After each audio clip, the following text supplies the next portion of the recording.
It's Tuesday night, live, 8 p.m. Eastern Time, September 20th, 2022. Wow, we're getting into late September. And it's Sports with Rich, as always, here live on the SLG Network, YouTube Live, and other social media platforms. Like, comment, and subscribe to the channel and to my YouTube channel, Rich Mancuso, and our social media handles will be shown at the bottom, and we want you to like, comment, and subscribe, contribute to the program. Do that. Comments and questions below. We'll get to as many of them as we can. And before we get into why we weren't on last week, and I'm going to rant about that a little bit, I want to welcome in, I'm Rich Mancuso. Reach me, Twitter, Ring786, Facebook.com, Rich Mancuso.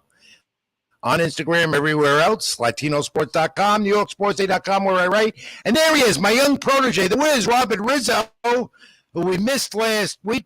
I wasn't supposed to do the show last week, and then we get this phone call to go to Ohio, and that's what happened.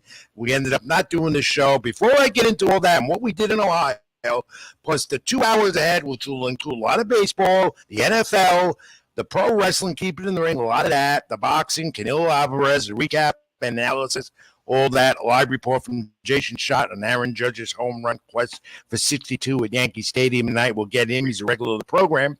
In addition, we'll have Nobody Beats the Wiz as always. I test him, yes or no, and the fact of the week. And I'm going to give away the Aaron Judge bobblehead hopefully tonight as he goes for Yankee and baseball history in the American League. Before we do all that, I need to bring the Wiz. There he is. How are you, Wiz? I'm back and energetic as hell. You know that. And everybody always asks you, don't answer me. Baseball. I need two phones or three phones with so much. I know. So do I. And I had enough of that. I hate sports. Anyway, we got to start with this because the Wiz had a couple of very wild days. Not wild, but good days. We all need to wish my young protege, the future star in the business of this program, he'll take over eventually. He already has. And a lot of other things. And let's give the Wiz, Robert Rizzo, who celebrated yesterday his 23rd birthday. Happy birthday, Wiz! Thank you. Put that up again, Cal. No, we don't have Cal. We have Avery tonight. Wiz's birthday barbecue. And how many did you go to? No, I only went to one at most. So, we were busy with Canelo. Yeah, I know. G on Saturday. But we all wish you a happy, healthy birthday, Wiz, and many more to come, I'm sure. Hope you had a good time, but it's back to work.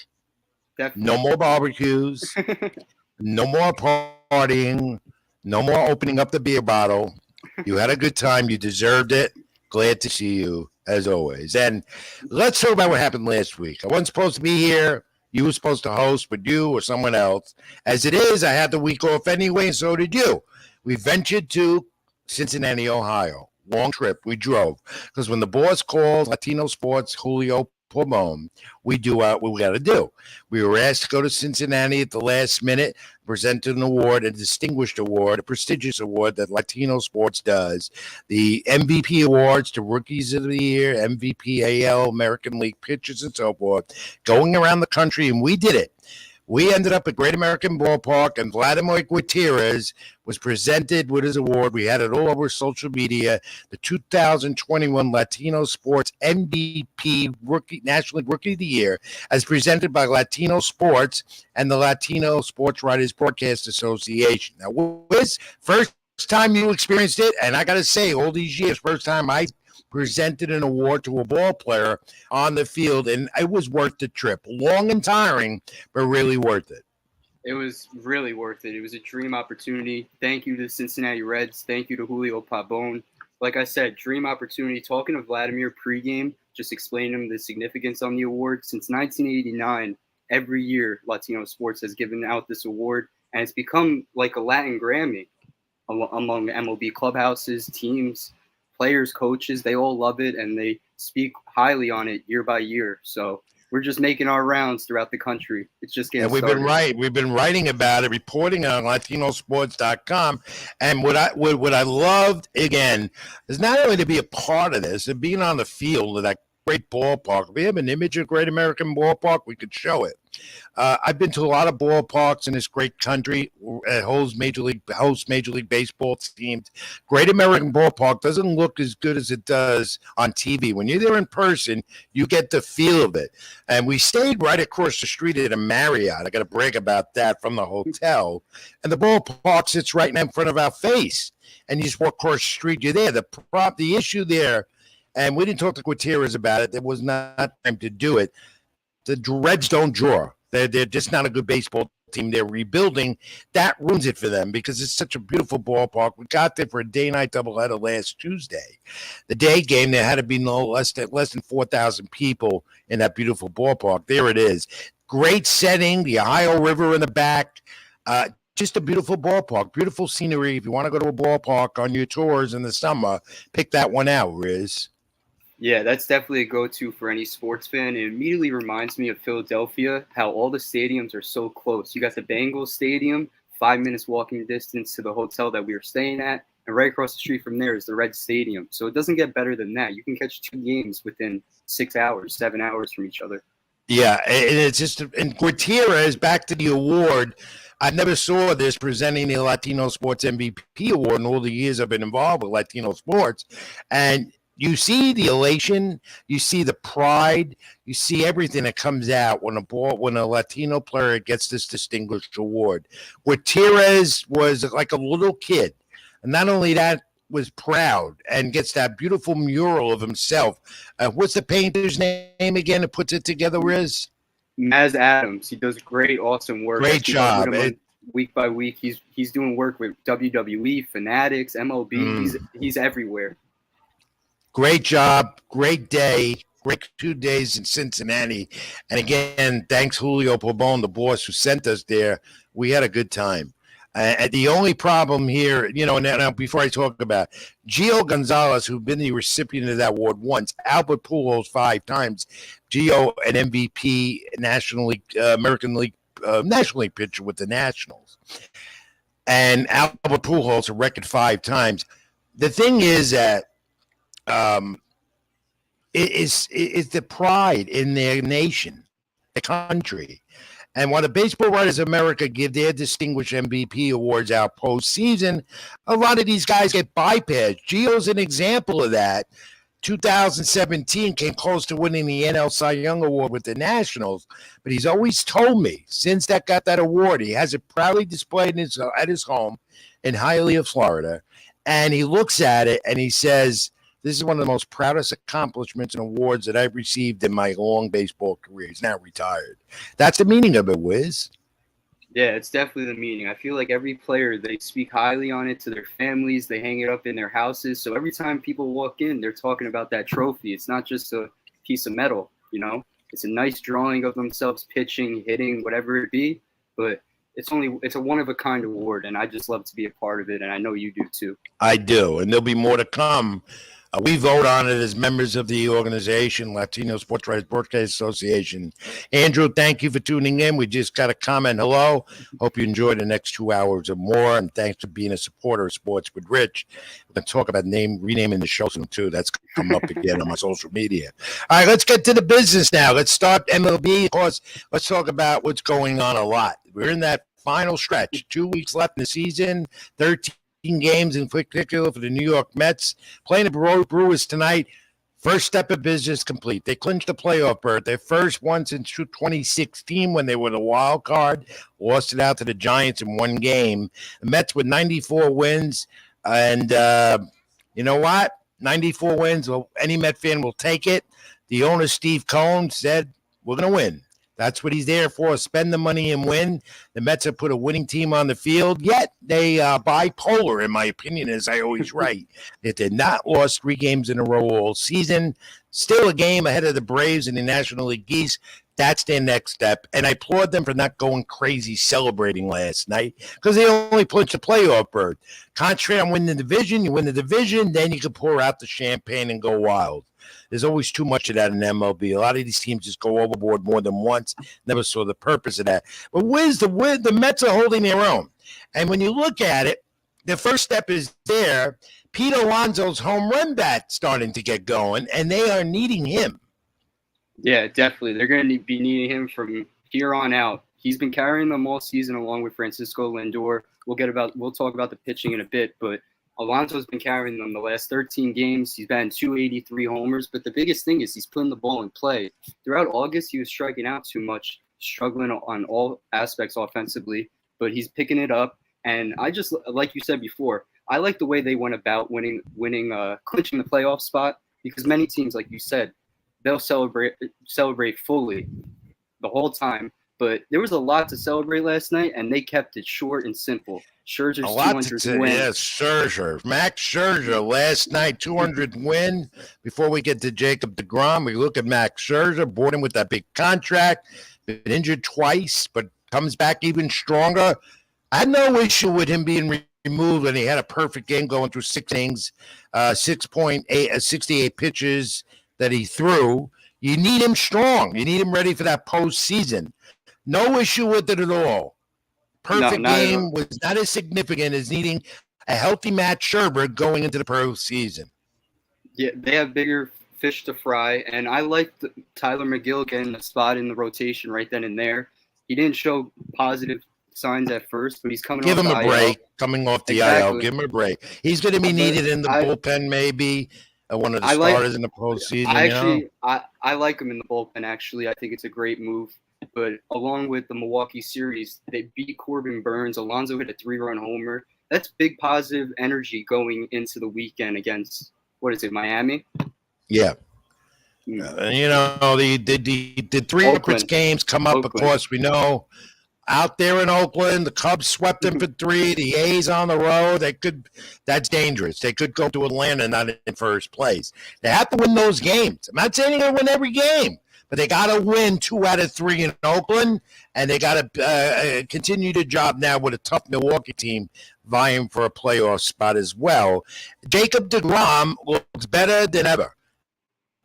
He's healthy. And here you go with Scherzer, deGrom, and the talk again is the Mets' dangerous team in the postseason because you have a healthy Jacob deGrom and you have a healthy Max Scherzer. That's a tough 1-2 punch. And deGrom seems healthy and Scherzer looks great. That is going to be big, especially in a brief up to, they got to win the division. So they can go right in division series and the best 3 out of 5. With those 2 starting, you have the advantage as long as they keep this up and stay injury free. Yeah, big time. That's the best 1-2 punch in baseball. And right now it's lined up. The Mets have it lined up for Scherzer and deGrom to pitch in Atlanta next weekend. And that's the way it has to be because, like you said, division has to get won. There's a big difference between playing 3 games in a row for the wild card and then having, say, 4 days off if you're that second seed. So the Mets also have a lot going on. You mentioned those 2 pitching in Atlanta lines them perfectly as well. To pitch back 1-2 to pitch in a possible 3 or 5 division series. Could be the Phillies, could be the Cardinals. We don't know yet, and they'll get clearer. The picture will become clearer within a week. Next week at this time, we may know more. But that's going to be dangerous for any team facing the Mets in a short series. A healthy Scherzer, a healthy deGrom first, and Scherzer. And the Mets need this bat back in the lineup. Yeah, they've been hitting, but not, as I say, a bipolar team. Sterling Marte, we don't know if he's coming back soon. He might not be back until postseason. They need that finger to be healed, the broken finger, and he is a major cog in their lineup, and they definitely miss him, even though the DH of Vogelback is he's hitting, he's hot. Yeah, he's definitely hitting. He's getting hot at the right time. But with Marte, it's a very tough, devastating injury at this time of the season. Right on your middle finger, it's hard to grip a ball, grip a bat. I can't imagine. And with the Mets, the clutch factor comes from Starling Marte. He's batting 289 with 36 ribbies with runners in scoring position this season. Right then and there, last year and years past, Mets couldn't get the scoring opportunities like this year. And as we said before, Mets hit by pitches. That's what's costing them these injuries. I feel like month by month, someone's getting hit. Unbelievable. It's frustrating. And it's frustrating when you watch that and you wonder why they're not being targeted, the Mets lineup, the hitters. It's just that pitchers pitch them inside a lot and they crowd the plate a lot. And that's the game. I don't know, they're 3 I think 3 from the record, major league record, of getting hit by a pitch in a season. What is it, 109? Well, how many is it, Wiz? You know stats better than me. I believe 106 or 107. But I don't know. This year the Mets have 5 players with 10 or more hit by pitches. It's unbelievable. Mark Canno leads the list by a wide margin. Yeah. Alonso got very upset the other day against the Pirates in New York here at Citi Field. We saw the benches cleared, no punches thrown. I don't blame them. They're frustrated. Enough is enough.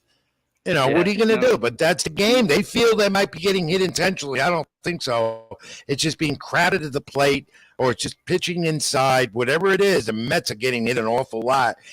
And you hope with no more injuries, and a major one in Marte. Hope they can get him back soon. All right, of course, down here in New York, the talk is about the Yankees. Now, they got to focus on winning the division. They haven't clinched a playoff berth yet. They still got the Blue Jays now right on their tails, and the Rays are not far behind still. Big games coming up in Toronto next week, 3. And right now, I think coming into tonight, the Jays trailing it. We'll look at that more later. By 6, I think the lead is. At 6 or 5.5? I believe 6. All right. The Yankees look to widen that gap against the Pirates the next few days here in the Bronx. That's the focus. But a lot of the focus with a crowded press box tonight at Yankee Stadium is Aaron Judge. We all know he's questing for history. He's 0 for 2 tonight, going for home run 61, grounded out twice against the Pittsburgh Pirates. Aaron Judge is on the verge of history. It's going to happen. May not be tonight, could be tomorrow against the Pirates again, or with the Red Sox coming into town this weekend starting Thursday. Here's the thing, Wiz. Everyone's talking about Judge and talking about the home run record. The Yankees, of course, going to win the division. I don't see that not happening. They could buy unless they have another major collapse. Judge is vying also now. Not only should he be unanimously voted as the MVP in the American League, he leads in every category, but you might get Ohtani giving him competition, especially with the West Coast writers who vote, because they feel, Ohtani should be the MVP. But to me, I always said separate awards. You can't give the MVP to a pitcher. Ohtani the two-way player, the pitcher and the hitter. So I still feel Judge should be the unanimous MVP, but that remains to be determined. More so, Judge is looking to make history here. No one's really talking much better play about it because he is vying for a triple crown. Coming into tonight, Rizzo of the Twins was batting .317, Bogarts of the Red Sox .316, and Judge was at .316. It might fall down a little bit tonight with his 0 for 2 already. That's the picture here. Not only is it the record, I'm not saying the record's not important, the home run record. What's more important, Yankees win the division and get that done. And Judge becoming a Triple Crown winner, which hasn't happened in years in baseball.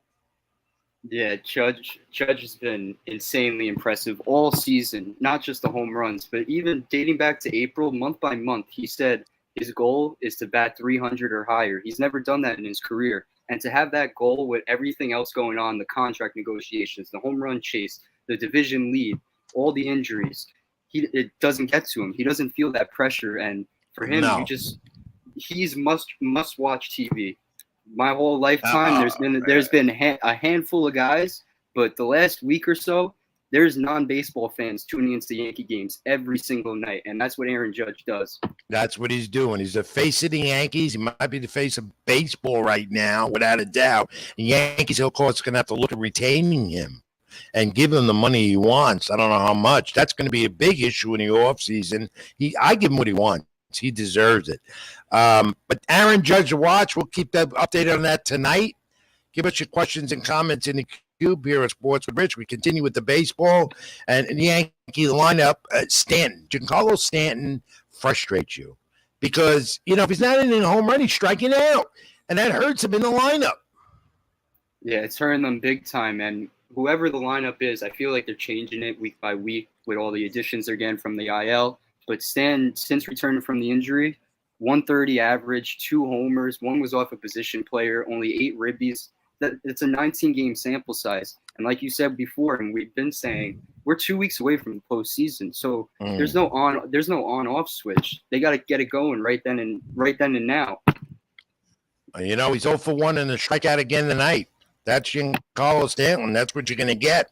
Harrison Bader is a big boost. Yankees are coming back to health. Frankie Montez there, right-handed pitcher, hurt again. on the IL. They're going to get Luis Severino back tomorrow. And then slowly but surely, all the Yankees coming back to help. But this guy who got in the trade deadline hasn't played a ball game since June 7th when he was with the Cardinals. A bat the Yankees got in the trade. He struck out his first time tonight. First time as a Yankee at Yankee Stadium was up the road in Bronxville. If Bader's bat becomes the Bader he can be that he was with the Cardinals, then getting rid of Jordan Montgomery for him was worth it. We'll see. Time will tell. And a great defensive outfielder that the Yankees obtained.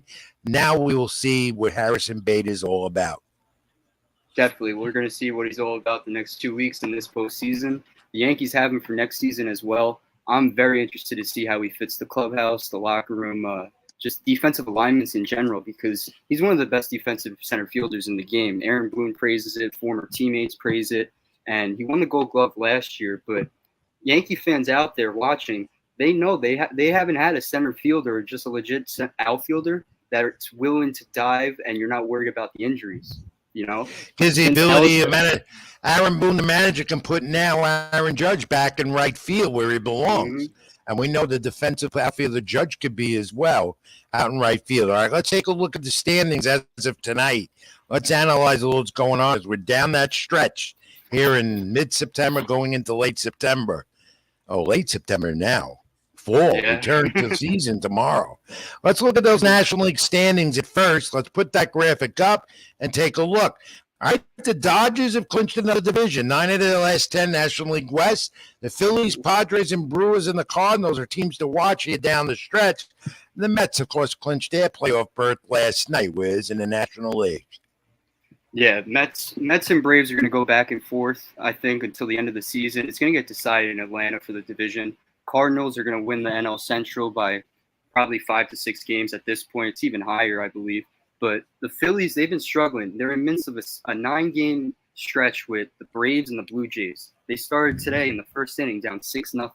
So Phillies got to step it up if they're trying to punch a ticket to October.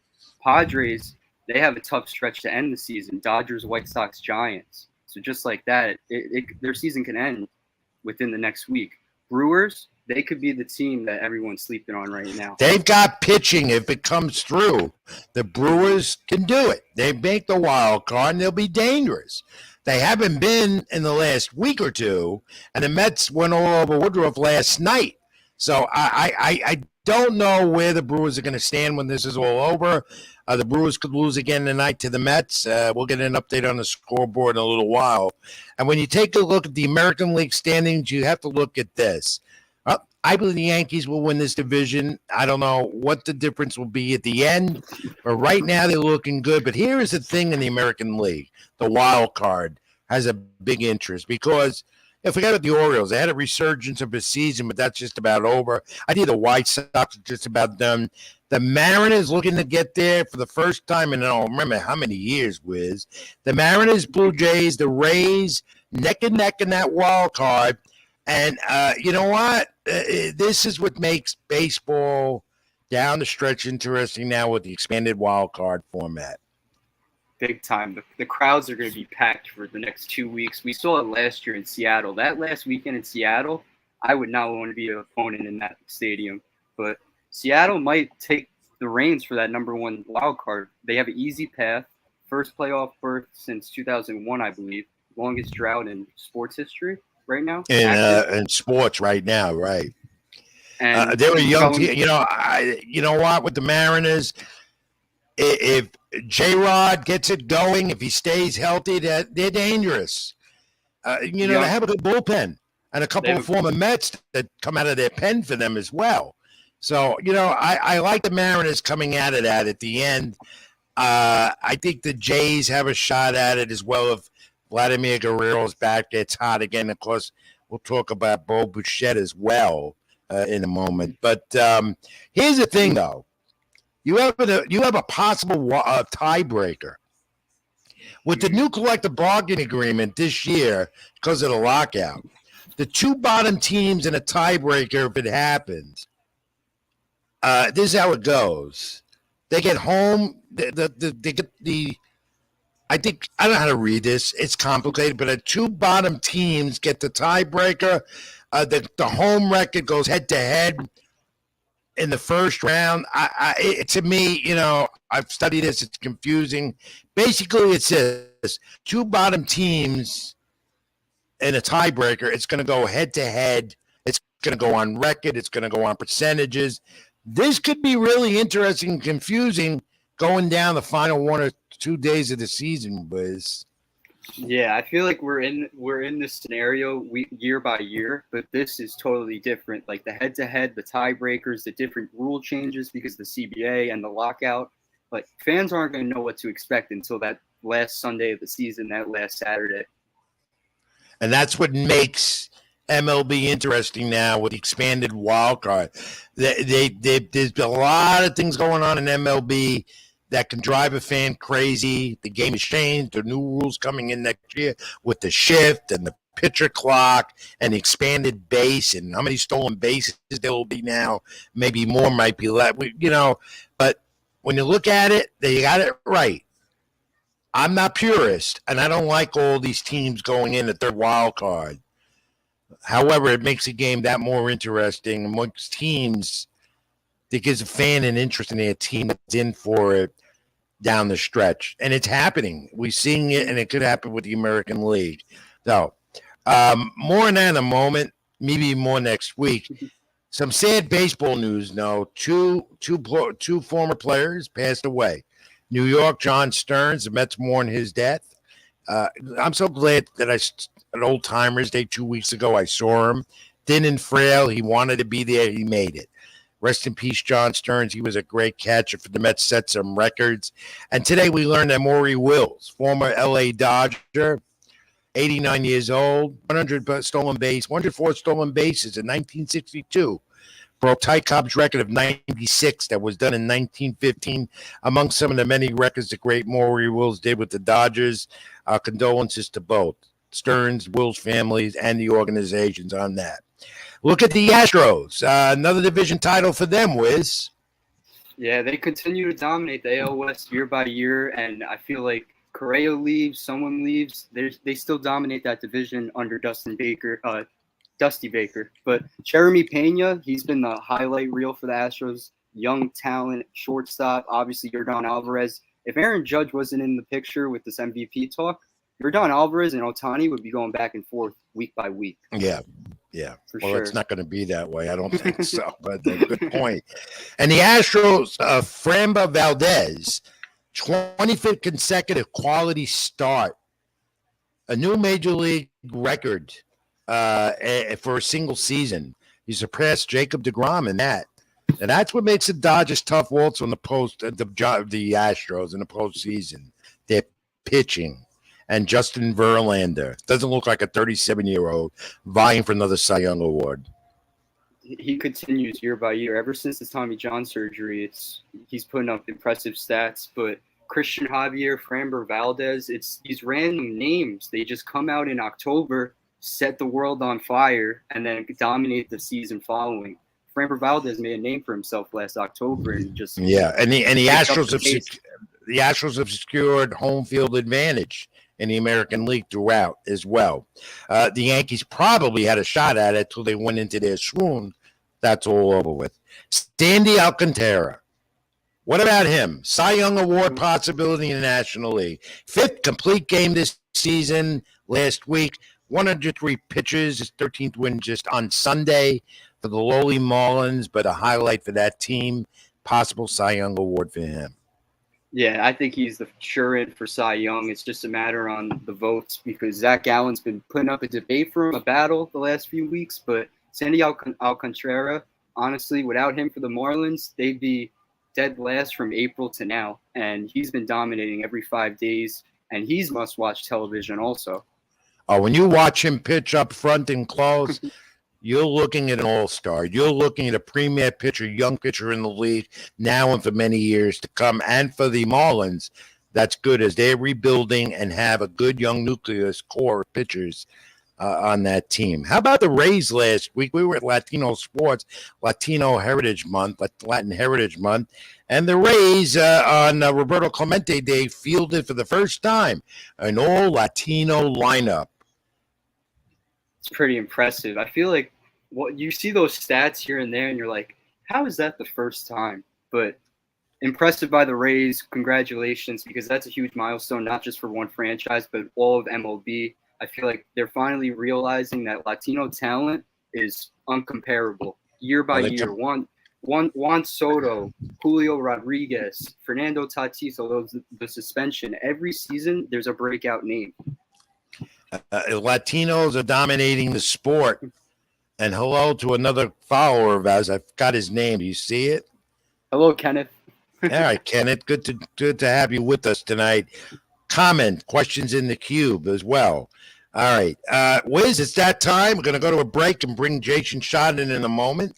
But first, wait, I got to pick. I dropped it. Hold on. Oh, God. This old man is getting more careless by the day. I can't drop this. The fact of the week. That's one of the index cards the outfielders use. Yeah, and I had one, and I dropped it. And I can't drop it because this week, if you get the fact, I don't know how many you will. Nobody ever does. You did once. You wouldn't win it anyway. That Aaron Judge bobblehead is worth more now than it ever was, and I wanted to give it away to someone. People got to answer. You got the fact of the week coming up. You need to answer it. And Avery, you come on in here before we go to break and do a quick update. Let's bring Avery in. Where is he? We don't have Cal. We got Avery. Here I am. How's it going, guys? Hey, Avery, welcome back. Hey, sorry about last week, but that wasn't our problem. We weren't able to get on the air because we switched hotels. We had to. And no fault of the Reds. They did a great job hosting us. We just found a dump in Cincinnati. And what happened was the internet was bad. You know the story. We did everything we could to put the show on, even though I was supposed to be on last week myself. But here we are, and that's what. So, Avery, thanks for putting up our nonsense.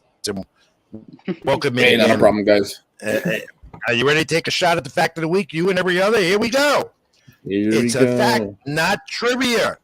Now, we're talking about home run records with Aaron Judge. And remember, Mark McGwire had 70 home runs in that 1998 season. Wiz, what year were you born? 1999. Okay, so this was before you were born. Happy birthday again. I'll say it a million times tonight. Mark McGwire, 70 home runs in the 1998 season. All right? My fact here deals with Mark McGwire. All those home runs that year traveled how many feet? 70 home runs in the 1998 season for Mark McGwire. I'm not going to make it easy. How many miles did those home run balls travel in total for Mark McGwire's 70 in 1998, steroid or not? Quick crack at it. I can give you all a hint. Yeah, give it. The audience deserves. You want me to give you a hint? I got to give you a hint. All right. Well, the miles are enough to fly over Mount Everest. All right. That's insane. I think I got it. I think I got it now. All right. You want to crack at it now, Wiz? So there's someone in the cube? I'll take two cracks, one now and then later on. All right. What's your crack? Go ahead. 29,500 feet. Not far, but wrong. All right. I got the next hour and a half. Avery, real quick. You want to take a shot? I'm going to go about 34,500 feet. Totally off.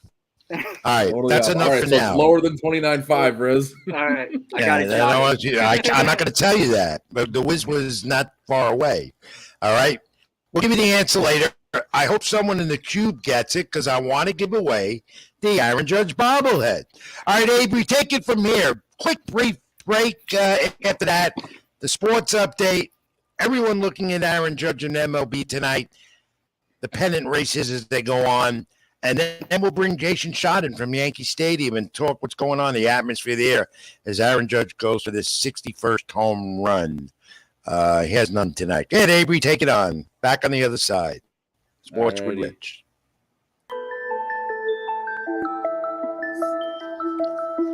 Doing bad, they gon' love you. Yeah. Doing good, they gon' hate you. Yeah. Look down on your come up, but to the hustle, stay faithful. Big goals by the rate full. Drip everywhere, that's wasteful. Accent color, that's tasteful. We front and center at the tape. Got 3-5 in my blunt. Yeah. 4 extra mud in my cup. Yeah, I'm feeling that. I'm feeling that. I'm feeling that. I was out of luck. Yeah, now my money up. Yeah, they feeling that. They feeling that. They feeling that. Show her in the truck, then throw it in the guts. Yeah, she feeling that. She feeling that. She feeling that. Niggas talking tough, yeah, till we pulling up. Now he feeling that. He feeling that. He feeling that. Save me a gold casket. My life been tragic. Good gas and blunts pass. Blow out a nigga head gaskets. Fuck boys, don't need them. Yo bitch crazy, better keep her. Yo niggas high when it's time to ride, but I bet that bitch start squeezing. Smoke sessions in the evening. Private chef and we eat it. It's a long way from voyeur to 4 years in Lamborghinis. Move different, can't see me. Only pictures ain't on TV. Tribe meetings and vibe readings. These space race like E.T. We had roaches in the kitchen. Nice rooms in the villa. Took the cards I was dealt, flipped them. I'm the one who do the dealing. Did so much of my own, baby, I don't give a fuck about feelings. Everybody got a lot to say, but ain't nobody came with it. Fuck it, I spend it. Had it, I lent it. Trusted some niggas, now I regret it. I can forgive it, never forget it. Niggas still out there, I ain't gon' get it. Yeah, this is it, I can't slow up. Niggas muddy from the pole up. Big sauce like a cold cut, you either hoe up or you gon' blow up. Got 3-5 in my blunt, 4 extra mud in my cup. Yeah, I'm feeling that. I'm feeling that. I'm feeling that. I was out of luck, yeah, now my money up. Yeah, they feeling that. They feeling that. They feeling that. Show her in the truck, then throw it in the guts. Yeah, she feeling that. She feeling that. She feeling that. Niggas talking tough, yeah, till we pulling up. Now he feeling that. He feeling that. He feeling that. Where the ghost mean power, you a star, Omari Hardwick. Seen a lot of hardships, we was taking long trips. Talking through the glass, gotta medicate with strong hits of ganja. Gotta watch how people move around you. My brother got sittings cause of snitch. Niggas dying over bitches, niggas lie like it's religion. If you been dying, you feel me. Gotta keep applying pressure, double up, that boy can stretch it. Good credit or no credit, they need it, go get it. Lil' baby, this is me, what you get is what you see. And you best believe we wore red. Got 3-5 in my blunt, 4 extra mud in my cup. Yeah, I'm feeling that. I'm feeling that. I'm feeling that. I was out of luck, yeah, now my money up. Yeah, they feeling that. They feeling that. They feeling that. Show her in the truck, then throw it in the guts. Yeah, she feeling that. She feeling that. She feeling that. Niggas talking tough, yeah, till we pulling up. Now he feeling that. He feeling that. He feeling that.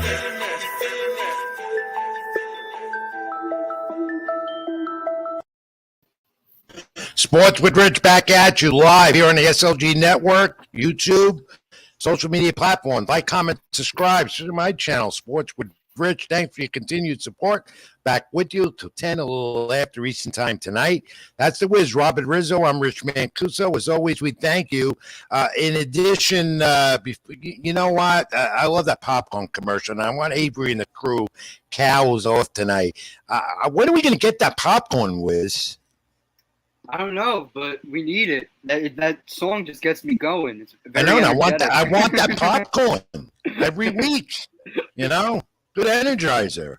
And like I like to say, and my buddy my buddy Josh always says, and he likes to get on my case. I go, and you know what? That's just me. It's Rich Mancuso, and so my words. Anyway, enough of that. All right. Wiz can be reached where? We scroll at the bottom of the screen on social media. What is it? You can follow me on Twitter, RobertRiz994, Instagram, rrizzo4, Facebook, Robert Rizzo, and all my articles are always on Latino Sports. Good stuff. Good content as always. Me Latino Sports as well as New York Sports. And you know what? You look so vibrant for a 23-year-old tonight. I'm always vibrant in anything Bears, but they're 1-1 right now, so I don't have anything we'll talk nice about to that. say. You have your iced coffee with you? Yeah, I always got it. Where is it? It's next to me, but it's. I'm gonna tell you how how many iced coffees did he have on the way to Cincinnati and on the way back? And in Cincinnati, he got me addicted to it more. And I can't tell you how many times I had to go to the bathroom throughout that trip. That's another. My bladder couldn't take it no more. All right. 10-hour trip. Yeah, I know. Well, we got. Avery didn't give the update, but the Brewers got 3 runs off Carlos Carrasco in the first inning. That's not good for the Mets right off. The Yankees are up 2-1 over the Pirates. Aaron Judge walked, so he's 0 for 2 in a walk tonight. Still hasn't got the home run. Maybe he goes for 2 tomorrow. We'll see. I might be there. I might be at AEW. Anyway, let's get to Jason Schott, our buddy on the program, BrooklynDigest.com. He's a regular here, and that's because he's on the scene again. This time, this is the busiest sports journalist in New York. Jason Schott is always a Yankee or at Citi Field. I think he's breaking record how many games he's gone to this year. And here he is, right from Yankee Stadium. Jason, how are you, my friend? Very good. I've done 73 Met games. I think tonight's about number 20 over here. So there we go. Right. Let me tell you something. I've done that year after year, and it catches up to me. Mm-hmm. You can have a hard time recovering. You're going to get depressed when it's all over soon. Be ready for that. Right. I know. It's getting, Jason, getting dark at first pitch now. I know it. I love this time of year. I like when it gets cooler, and I like when it rains. All right. By the way, I failed to mention the outset to my friends and all of you out there, and I have a lot of friends here in Puerto Rico and Dominican Republic. I hope you're safe and sound. Some of them I can't reach, so Godspeed, God bless, and hope they're all okay. And to that great island of Puerto Rico, I hope they can repair and come back strong again. Jay, let's set the scene. Sure. You're there, and there's a lot of media there. We saw it on the Yes Network already. The press box is full, right? Yeah. And like what's the buzz? Yeah. What's the buzz like there? There's definitely a buzz. The pregame was as full as it's been all year for Aaron Boone, and most of the questions were about Judge. And Aaron gave a lot of good answers. Said like Judge, same demeanor as always. The guy, he used an interesting phrase. Said the guy has a focus, a genuine focus every day.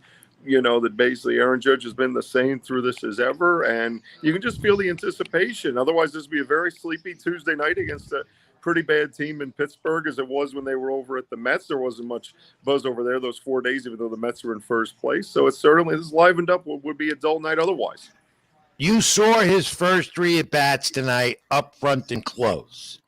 You always a good seat in the press box over there. We all do. You do too. Yep, it's true. Did he look? Is he nervous? Can you tell any jitterbugs, any nerves on his end? Because let's face it, his team needs to win this division. That's more important. And he's also vying for a triple crown, as I discussed. Mm-hmm. But this is a significant record in Yankees history, as well as Major League Baseball. Do you sense any nervousness on his part?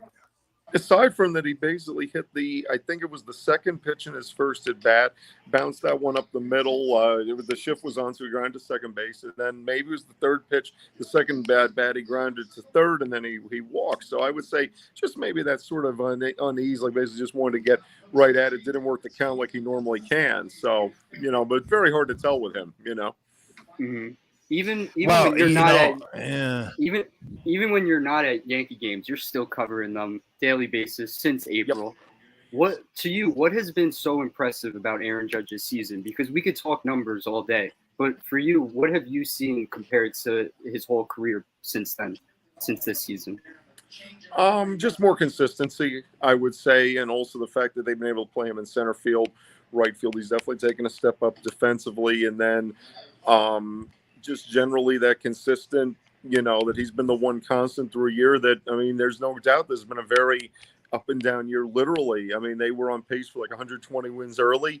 Now they're going to have to fight to win 100. They're probably going to hold on with the division because they're up 6 games. And Toronto and Tampa had their chances to really make a dent. They could have swept the Yankees a few times. The Yankees got that one game. Those 1 games they got at the end of those series made the difference. And so I think Judge has just been a very consistent presence. I think the thing is, could he maybe have done more to head off the slide they went to for 6 weeks? But that's a very debatable thing with how many injuries they had. There's only so much one guy can do. Yeah. Yeah, they're coming back to strength, though. But Jason, scouts and others in baseball told me he's got a better approach at the plate this year. He's getting a lot of strength in those legs. You could see it in his batting stance. That's number one. Yeah.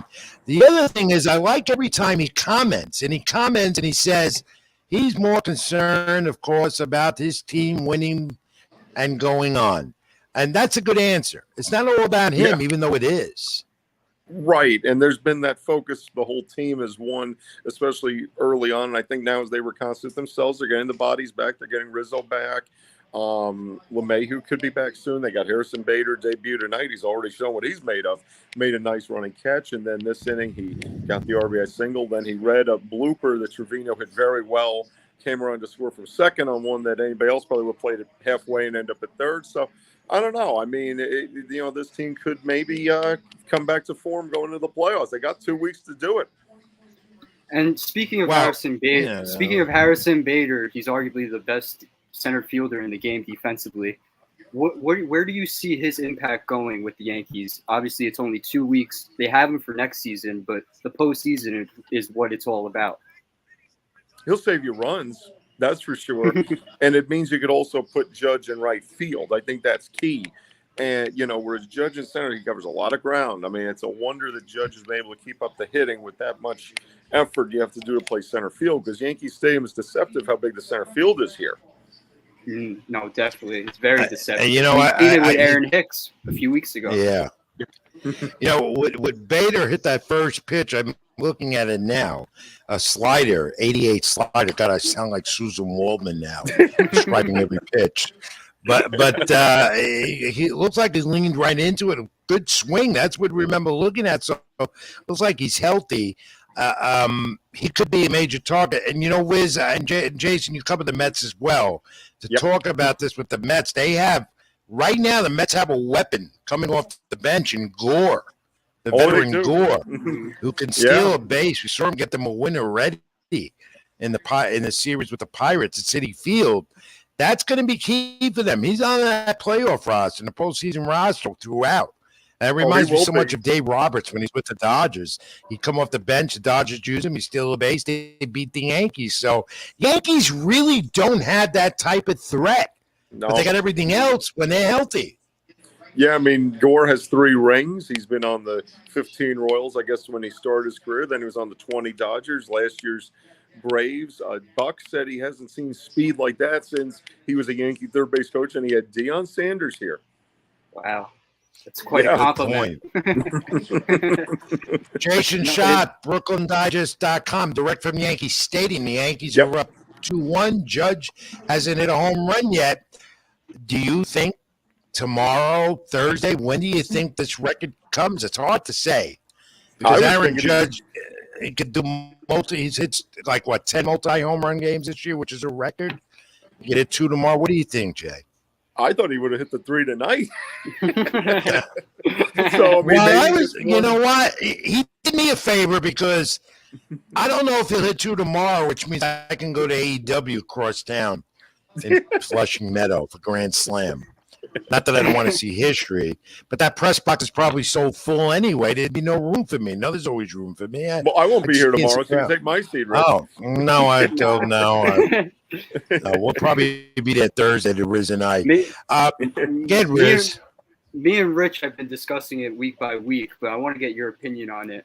How much do you think the Judge record-breaking ball will go for on auction? Oh, that's a good question. That's a very good question.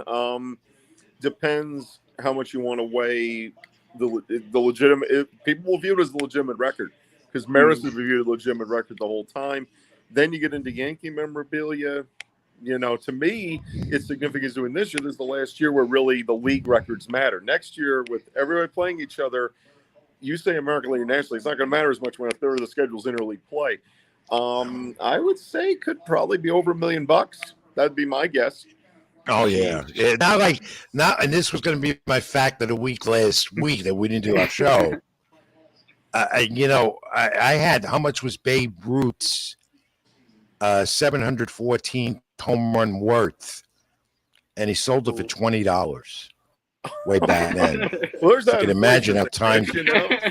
I know it's gone. It's how it's changed. The Yankees still are in command of that division. They are. As well as a lineup getting back to full strength. But here's my concern, Jay. Aaron Hicks has been coming out of it, and yes, because of the lineup, I think Bader now knocks him on the bench. Okay? Easily. Yeah. At this point right now, the Yankees manager, Aaron Boone, GM, Brian Cashman, have to be looking to see what are the best 26 we're going to carry in the postseason. And it looks more likely that they are going to be the division winner. They'll get the bye, which helps them a lot. In addition, Severino's coming back tomorrow. So their pitching staff is getting back, almost back to help. Montez was a waste anyway. Total waste. How would you, and I still, and Wiz interject on this, because I didn't mention earlier. I still don't trust Garrett Cole in the rotation as your race to start. Because he's given up 29 home run balls, and he's given up more in the last 3 starts than he's ever had in his career. And they know how to attack his fastball now. They know how to attack his slider. All his breaking balls are getting hit for home runs. So I don't trust Garrett Cole as your race to start. And no matter where he is in his starting rotation for the Yankees, I do not think that helps them at all. Because he gives up the home run ball. Right.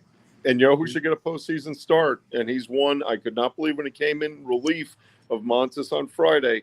This guy can deal. He's a big pitcher. He beat Max Scherzer a month ago. Domingo Germán. He deserves a postseason start.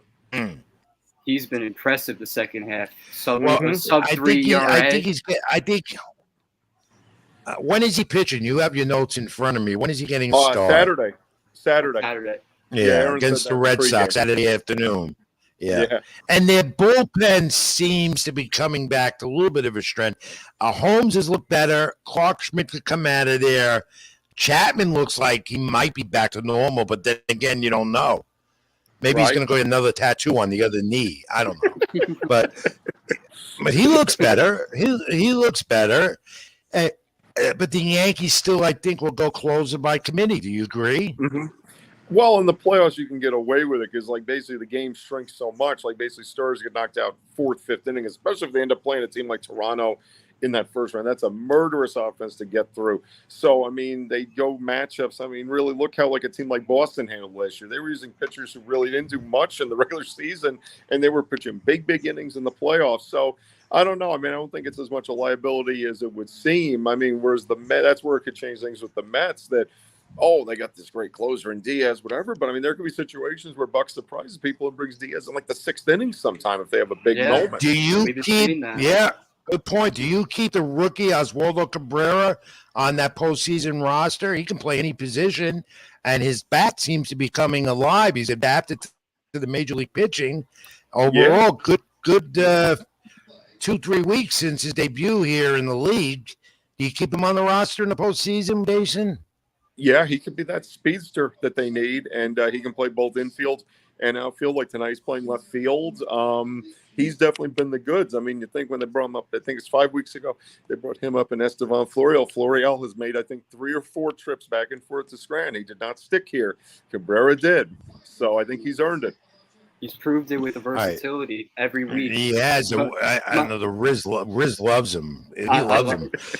He's in the lineup every day with a different position. But my last question for you, because I feel like we could talk about Yankees Astros. That's the anticipation for October in the American League. But who do you think is the biggest threat for the Yankees' 27th title other than Houston, 28th title? Could see a surprise out of Toronto or Tampa, maybe. Those are 2 teams, and Tampa especially. Tampa's a perennial playoff team at this point, more than the Yankees are.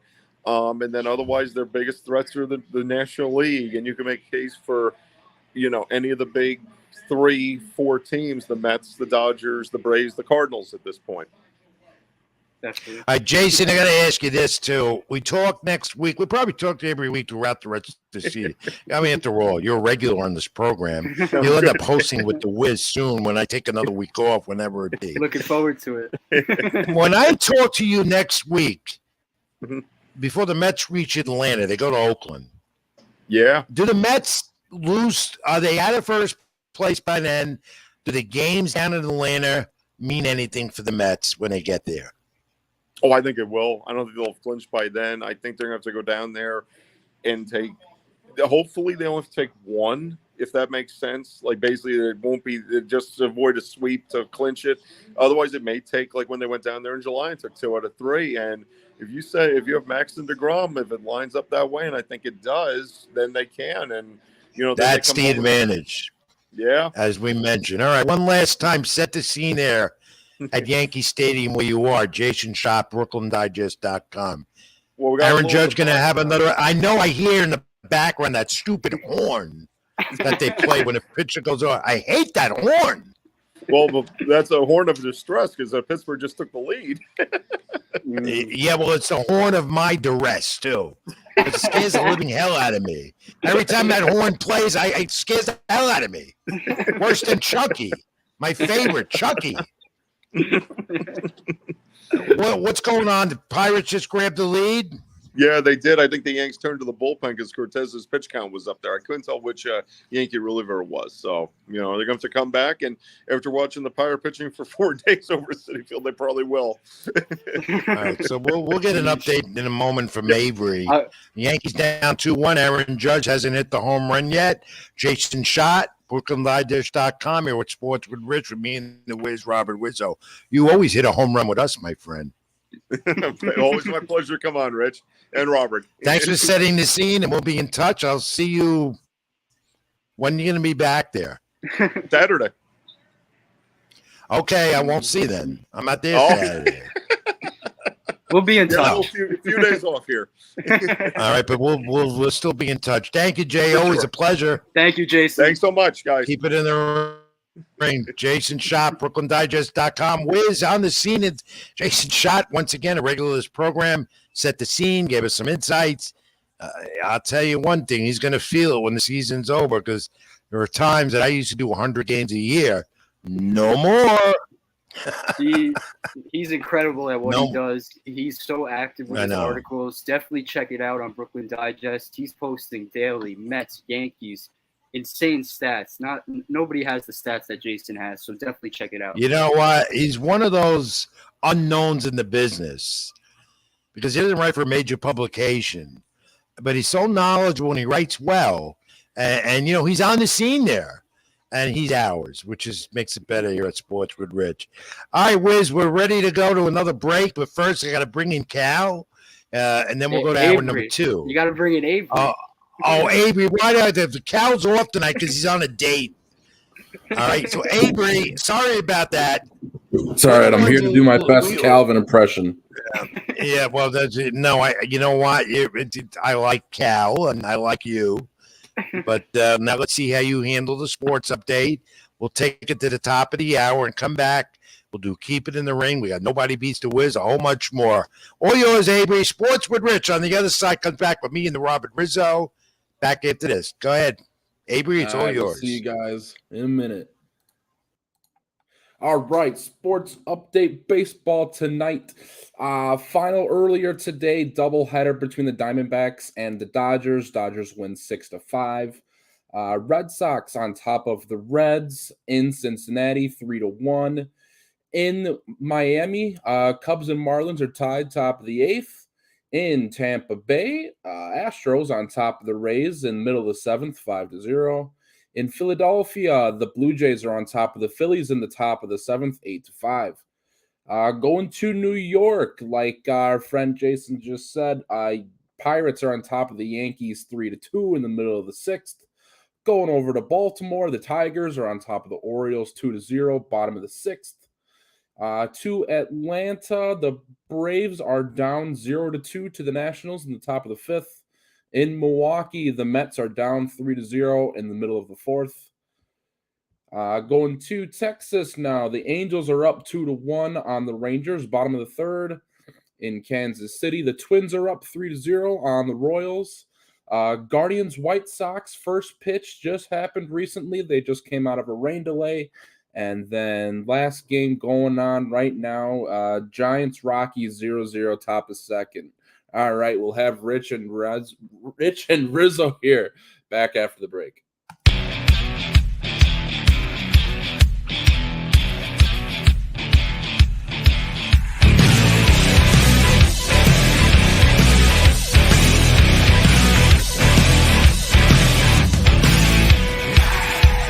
The door and keep your eyes shut. The lights flicker, there's evil all around us. No one's safe from the nightmare. Cold sweat, so scared. Someone get me out of here. They say you better be afraid. The night's coming like fire from a hand grenade. There's no escaping tonight. It's coming alive.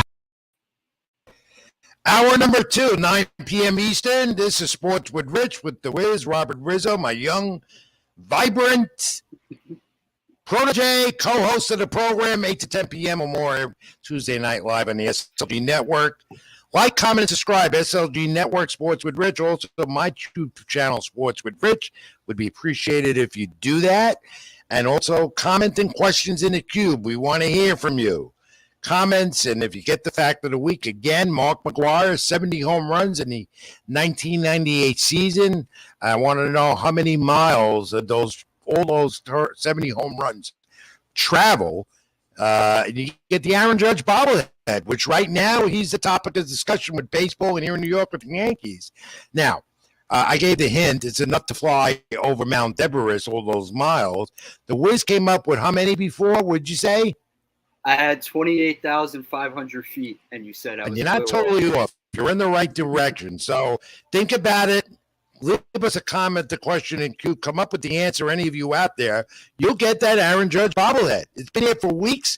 I know you want it. It's up for grabs. He's making Yankee and baseball history. If not tonight, tomorrow, the next night, you're going to want that. In the meantime, as John Sterling always says here in New York, on his Yankee broadcast. And by the way, John is going to work all the games the rest of the season for the Yankees on WFAN, and I'm glad to hear that. It's going up to Toronto. In fact, the Canadian officials have said they're lifting the COVID restrictions, and so that means any Major League Baseball team should play up in Toronto, even the Yankees next week with the big series. Doesn't matter if they're vaccinated or not. They can go up there and play. So, to me, that's big news. It signifies that this pandemic be over, but it's never over because you still got to get another booster shot. I encourage you to do it. I don't know if I'm going to do it, but that's another story. I want to hear about my health ailments. That's big news for baseball in the postseason, but I have to say, John Sterling doing the radio call for the Aaron Judge homer when it does happen, that's well-deserved, and I can't wait for it. He reaches the young audience in no other way that the broadcasters do, and I shout him out every time on the show. He's one of my favorites. I love listening to him. I love the voice. I love the voice, and I love, he does it now. It makes his mistakes or two, but I make them just as much. We all do. I love John. All right. Time to keep it in the ring. Hour number 2, Sports with Rich. Here we go. We'll start off with the boxing. And, part of the Wiz's birthday was joining me as we watched his fight Saturday night, the trilogy. And I didn't call it. It turned out to be a trill dud. One of the many names I gave it. Triple G, Gennady Golovkin, and Canelo Alvarez, after 4 years and 24 rounds, made it 36 rounds. But the last 12 in this trilogy, not one of the better trilogies to be put in the boxing record books as a classic. It was dull. And if it wasn't for the last few rounds where Triple G made this marvelous comeback, I don't know how 2 judges gave it 115-113. No way that Triple G won more than 3 rounds in that fight. But again, those are 3 blind mice at ringside. Take a look at the scorecard. There it is, and you'll see how they tabulated those final rounds for Triple G. 115-113, I felt was ridiculous. Unanimous decision for Triple G. Triple G threw 521 punches in this fight, 120 of them landed. Though Triple G landed 29 more jabs, which might have been bearing in that decision of 115-113 by two judges. But Canelo threw more power punches than Triple G, but they came on too late. Now, where does this leave them both? Well, we find out Canelo says afterwards in the post-fight that he has an injured left wrist that's going to keep him out, maybe for surgery or left hand, whatever it was, torn meniscus there. He may not fight again until next September, maybe sooner. He likes to fight 2-3 times a year. He's a free agent, the most lucrative and wanted boxing fighter as a free agent right now. He can go back to the zone and Matchroom or do it on his own, wherever he wants to go. He is the face of boxing. He is once again. Now, you can argue that he may not be the top pound for pound because he lost to Dimitri Bivol in May when he tried to jump up to 175 as a light heavyweight champion, where he didn't do well. Triple G says he's staying, he's not retiring, despite this lackluster performance, and very disappointing, Wiz, as you know, you saw it. However, Triple G will continue because he still is a middleweight champion. He's got one of the belts. I believe it's the WBA with all the alphabet soup organizations there are. Canelo, on the other hand, who's left for him at super middleweight, undisputed that he's got at 168? Demetrius Andres, maybe? Charlo, maybe? That could be a fight. The guy I'd like to see him fight for those 168-pound titles, and many boxing fans want to see it, David Benavidez. He's got the power and the punch to do it. And if one guy can beat Canelo at 168, as David Benavidez, I'm trying to get him on this program. We might succeed at it next week out there in Phoenix, Arizona, where he lives in that area. Canelo, though, says he wants the rematch with Bivol, the Russian, who beat him commandingly in May. He wants to go back to 175, light heavyweight, and take that title from Bivol, which to me is a bad move. His legacy has been cemented. And with the trilogy win, which was a dud, he showed he's the better fighter. However, Canelo Alvarez needs to stay at 168. Your thought on that, Wiz? Yeah, I think he definitely has to stay at 168. Last time he moved that weight class, he got overpowered by Bivol. But going back to the Saturday fight, Triple G didn't have any more than 3 rounds, and we were watching it. I felt like I was more on my phone than watching the fight. It's a fight that should have happened 3 years ago, 2.5 years ago. The age factor was too much of a difference this time around, and Canelo was just too fast for him. Every time Triple G came to counter, Canelo was ready for it. So for the judges to give him, 4 or 5 rounds, that's ridiculous. Yeah, 115, 113. It was 2 judges scored it for that way for Canelo. I mean, another round, it becomes a draw, which would have got everyone more irate. The first 2 fights were controversial. Of course, one was a draw, one went to Canelo, and many thought that Triple G won the first fight, maybe even the second. But at 40 years of age, the thing is that Triple G, Gennady Golovkin, doesn't have the skills he once had. And that showed a little bit in this fight this past Saturday. Again, he is the middleweight champion. He'll defend that belt. He'll continue. But for now and forever, the chapter's closed. The trilogy, a dud, horribly disappointing. Everyone saw my tweets on Twitter about that. Everyone expected a more action-packed fight, 2 adversaries. But what I liked, and I hope we have a photo of that, Avery, how the 2 of them, when it was all over, embraced in the middle of the ring. There they are. They shook hands, and they had kind words to say to each other. However, Canelo said, "You're a great fighter," okay, but would not admit. He still admitted, "I'm better than you," which, but he did say, bygones are bygones. These 2 guys had hatred for each other, and it stemmed from Canelo Alvarez's involvement being suspension for PEDs, tainted meat, he said, from Mexico. Do you want to believe that? It also continued with a Triple G not able to fight right away. He got hurt a little bit. Also, Triple G had to take some time off again. And Canelo then was making this new deal, even Oscar De La Hoya going to the zone. and with Eddie Room and Matchroom, Eddie, and that held it up. They signed the 2-fight deal, then finally to go against Maval, where he lost, and Triple G said he should have fought me first. And then in the deal, the 2-fight deal, the rematch, the trilogy came to fruition, and there we go. But overall, it's over, and both of them could move on, Wiz. Yeah, they could definitely move on. I just love how they admire one of each other after the fight, because in boxing and UFC, we see it here and there, but these guys finally realize they made so much money off each other. So as much as the hate, the trash talk goes here and there, they're making millions off each other, and that's the most important thing. They're set for a lifetime and some because of what they do in the ring. So for them to be admiring one another after the fight, that's the best thing about boxing to me. And Canelo cleared over $45 million again on this fight. Triple G did over $25 million, so they both did real well. A lot of punches thrown? No, not as much. Maybe more towards the middle of the fight, towards the end. But again, to sum it all up, it's over, the two of them, and they better not even talk about a fourth fight. There's no reason for it. Over the years, trilogies that I have covered that you've seen in boxing history, some of them have been great. I always write about the Gotti, Mickey Ward trilogy, which was the best. And you have the heavyweights, you had Frazier and Ali and things like that. And every fighter we have on brings up the Gotti Ward. Yeah, that got a lot of fighters busy, got them motivated to get in the sport. But again, disappointment, and it's over. And now the both of them can move on. Except you're not going to see Canelo Alvarez, the face of boxing. May not be the best pound for pound anymore, but still, to me, cemented his legacy. If he wanted to retire now, he could. And he won't. He won't. He's still going to fight another 6 years. Another 6 years. But we talk about this is boxing season, and you talk about a fight that's going to be anticipated.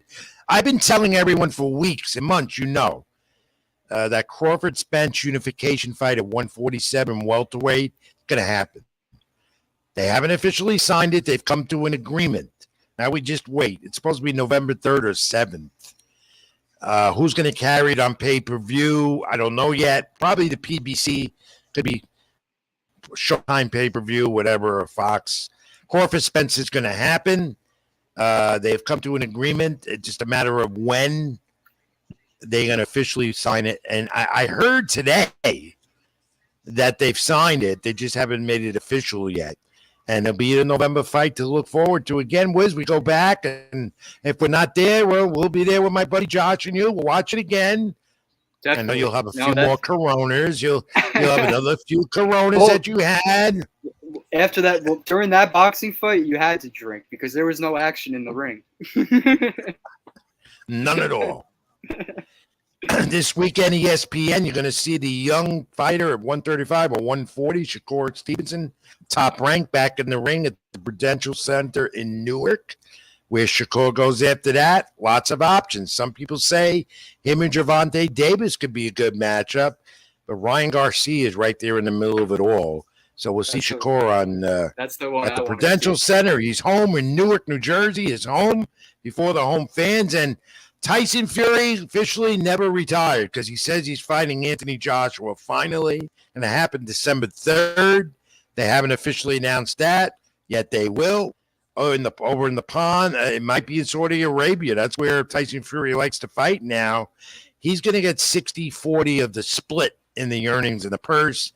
Tyson Fury, remember, still the WBC heavyweight champion. So that's another fight on the docket for early December.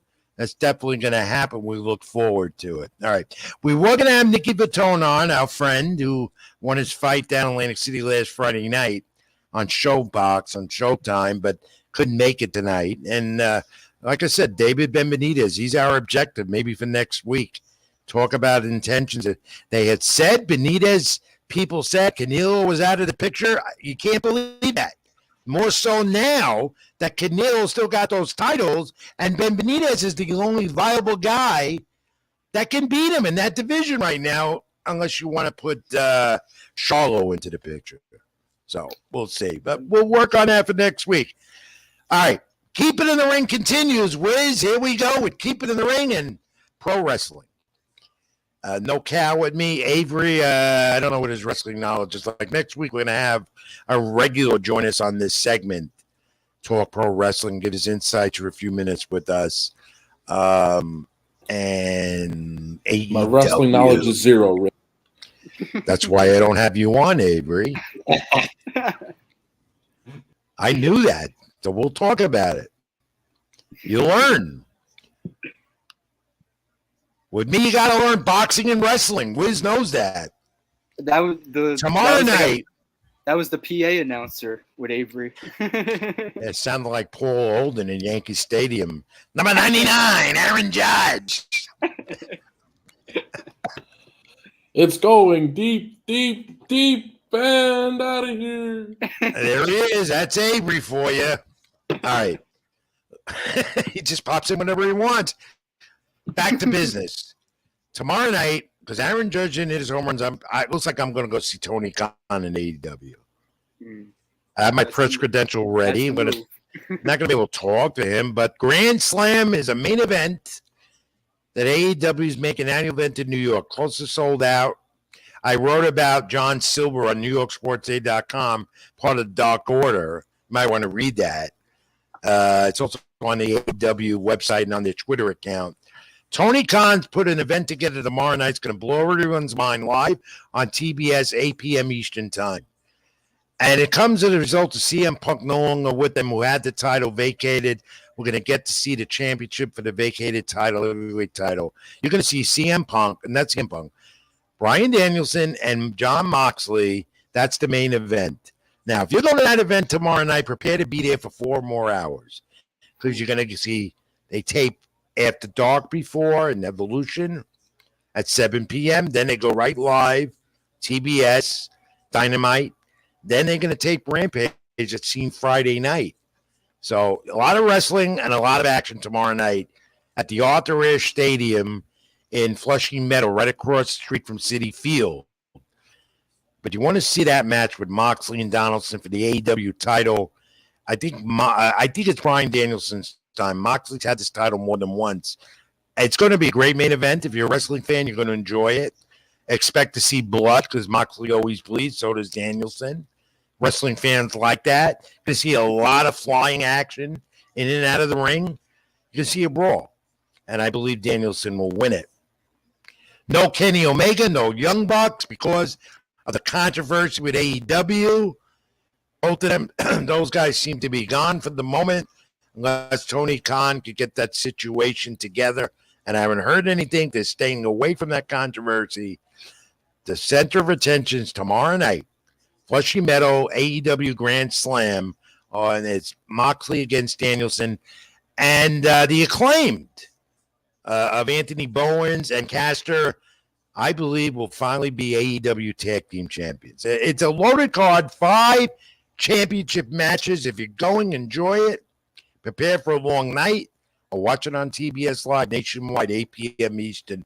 Wiz, you got any thoughts on that?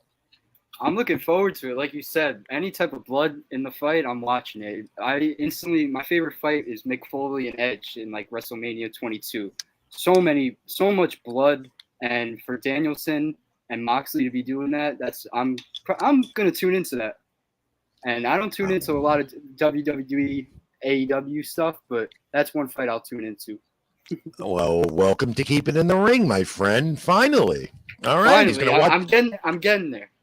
He's watching a pro wrestling show tomorrow. We go to WWE and we switch gears to a organization that has really come on strong since Vince McMahon has left and Triple H is in charge. And Extreme Rules is their next big event. And Braun Strowman is back. He's making noise on SmackDown. I'm sure eventually he might get a shot at Roman Reigns. But the big story coming out of WWE is not the Rollins and Matt Riddle feud that continues. That'll be part of Extreme Rules, or the WWE Tag Team Championship with the Divas, the females.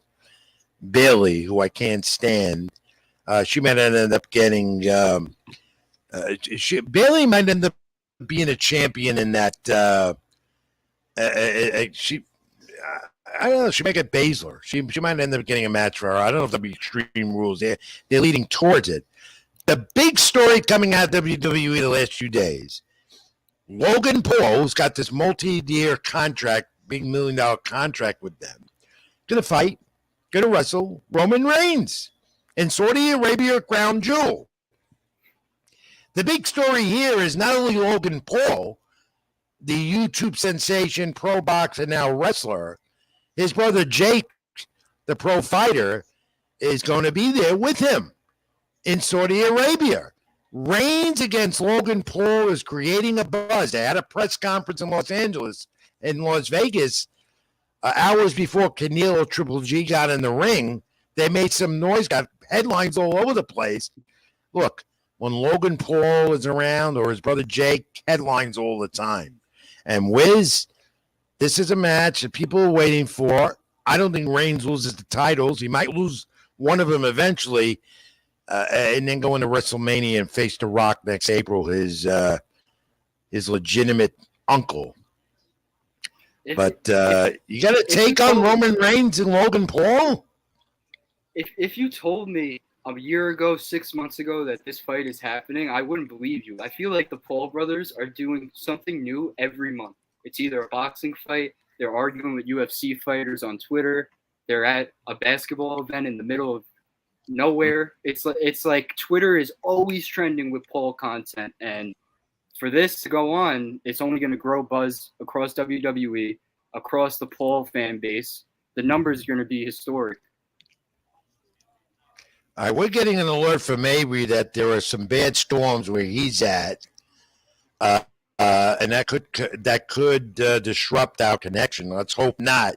And Avery, I hope you're safe back there, and we'll check in with you. Keep us updated. He's just sending us a note on our Sports Are Rich host page. So, weather's always a problem. But again, good point you just made. The Paul brothers always make news. They always make headlines, and they seem to create the buzz, and that's what it's all about. WWE and Triple H making a lot of news. All right, that closes the bag right now for Keep It in the Ring. Your comments and questions in the cube. You're always invited to join us on the program. We hope to hear from you. And now we could get to some NFL news, and then go back. Then we'll break. And after that, we'll get to Nobody Beats the Wiz and give our NFL picks for week number 3. All right, right now, Wiz, week number 2 in the NFL concluded. Unbelievable. 2 weeks already, the new NFL season. And a lot this past week in week 2, the Cardinals, the team I rooted for, I didn't think they'd win. And I don't think they were a very good team. They erased a 20-point deficit. They won 29-23 at the Raiders. Great game. I know you were out having a good time watching that one. Left me home again. The Lions and the Jets and the Jags all won on the same day. First time that happened in 10 years. Week number 2 also saw Josh Allen. 4 touchdowns for the Bills, and the Bills were up to 2-0 start. He had 4 touchdowns, 317 yards, and they had 41-7 win over the Titans. What did you make of that outcome in week 2, Wiz? It was a hell of a week 2. It was the week of the comebacks. It felt like every red zone situation, it was 23-17, 17-13. Like I said before, I got to get 3 or 4 phones because there's too much to keep up with on NFL Sundays. And Jets, Giants, Yankees, Mets winning all on Sunday, first time since September 27, 2009. So New York fans, for once, every fan base is happy. We're not going to have that way a long time throughout the season, but so far, so good for Jets and Giants. My MVP of the week, it had to be Tua. Tua leading the comeback down in Baltimore. They were down 28-7, 35-14, a bunch of different deficits, but he just aerated it, completed every pass to Tyreek Hill, Jalen Waddle. Tua had the first Dolphins quarterback to throw 6 touchdowns in a game since 1986. Coming in his own, this kid. Dan Marino last did it over the Ravens. That was a game of a game, and then you look at the Giants off to a 2-0 start. When have we seen that in the New York area? Saquon Barkley and Daniel Jones Could this be real, Wiz? Could the Giants be real? I think they could be real. They got to take it week by week. Monday's the next game against Dallas. It's a big matchup. Backup quarterback in Cooper Rush, but Daniel Jones has to step up. In regards to Saquon Barkley, he's the root of that offense. He has 236 yards on the season. That's leading the NFL among rushers. And in week 1, he had 164 yards. That was the first time since week 15 of 2019 for him. So this is the superstar Barkley that we've seen in his rookie year. He's got to continue that path. And he's healthy, too. And the Jets have said that Joe Flacco, for the time being, is their quarterback. They had a comeback win in week 2. First, they did 31-30 comeback win over the Browns. 2 touchdowns in 60 seconds. When was the last time we saw that from a Jets team? I honestly don't remember, but Joe Flacco had himself the last 2 Sundays have been spectacular for Joe Flacco. I know it's a 1-1 record, but he's the 3rd leader in passing yards throughout the NFL. The biggest concern for Flacco and the Jets offense, without Wilson once he returns, is 3rd down conversions. They're 20th in the NFL. Obviously, it's only 2 games, but they had a spark in Garrett Wilson, their rookie wide receiver, 2 touchdowns on the day. So if he keeps climbing up the ropes on the depth chart, there it goes for the Jets. Lamar Jackson, not enough, though, against the Dolphins. As Tua again out of game. What's with Lamar Jackson? I don't think he's done what he's capable. So far, first 2 games of the season, not showing the Lamar Jackson we're used to seeing. Yeah, the Ravens have been struggling, especially on defense. They gave up almost 500, 600 yards to Tua last week. But Lamar, he's been carrying himself week by week, and it's like that MVP stature. He has the judge comparison where he's betting on himself. So he has that narrative already driven in him. Yet on Sunday, it was his 11th game of his career with 100-yard rushing, and that beat Michael Vick's record. So he's only going to get better from here on out. The biggest concern for him is staying healthy. If the O-line can protect him, Baltimore has a 5-year winning period right now. How about Duke? Because Dak Prescott gone with the Cowboys, the unfortunate injury. The Dallas Cowboys now, depending on Cooper Rush, who, got over the Bengals. They're 0-2. The Cowboys beat them. And how about the Bengals at 0-2 after this slow start? Yeah, the Bengals have been struggling big time. They spend a lot of money during the offseason on the offensive line to protect Burrow, and it has not been working the first 2 weeks. Burrow's been getting chased every pass, every carry. It seems like he's getting sacked or pushed out of bounds. But in regards to Dak, he was struggling in week 1, and then he went through that injury with the thumb, I believe, in the 3rd quarter. He didn't look good in week 1. But Jerry Jones, the GM and the owner, he's always talking. I feel like every day it's in the media scrums. But he's saying he may be back for week 4. So that's a big positive note for Cowboy fans out there. Well, I don't know if he can come back that soon. I doubt that very much. But Burrow does not look like the quarterback that led the Bengals to the Super Bowl in that run last year. Didn't look like him at all. No. If you're a Bengal fan in that great sports town as it is, you got to be concerned about that. Right now, they don't look like a Super Bowl bound team. No, not at all. They got to compete with the Bills and Chiefs. I feel like those are the 2 top teams in the AFC, and then it's a big drop-off, similar to what we see in the American League with Astros-Yankees. It's a big drop-off after that. How about this in week 2? The Saints, a scuffle. What was the deal with this? It looked ugly from the beginning. Lattimore and Evans is a primetime matchup every time. Get your popcorn ready because when they match up, there's a fight every game, every season. I think he got suspended earlier in his career with a Lattimore fight. You know what? So, I haven't heard repercussions from that. Have you? Yeah, he got suspended 1 game this morning. He's planning to appeal it. And this is a big factor into the Buccaneers regime because they face the Packers next week.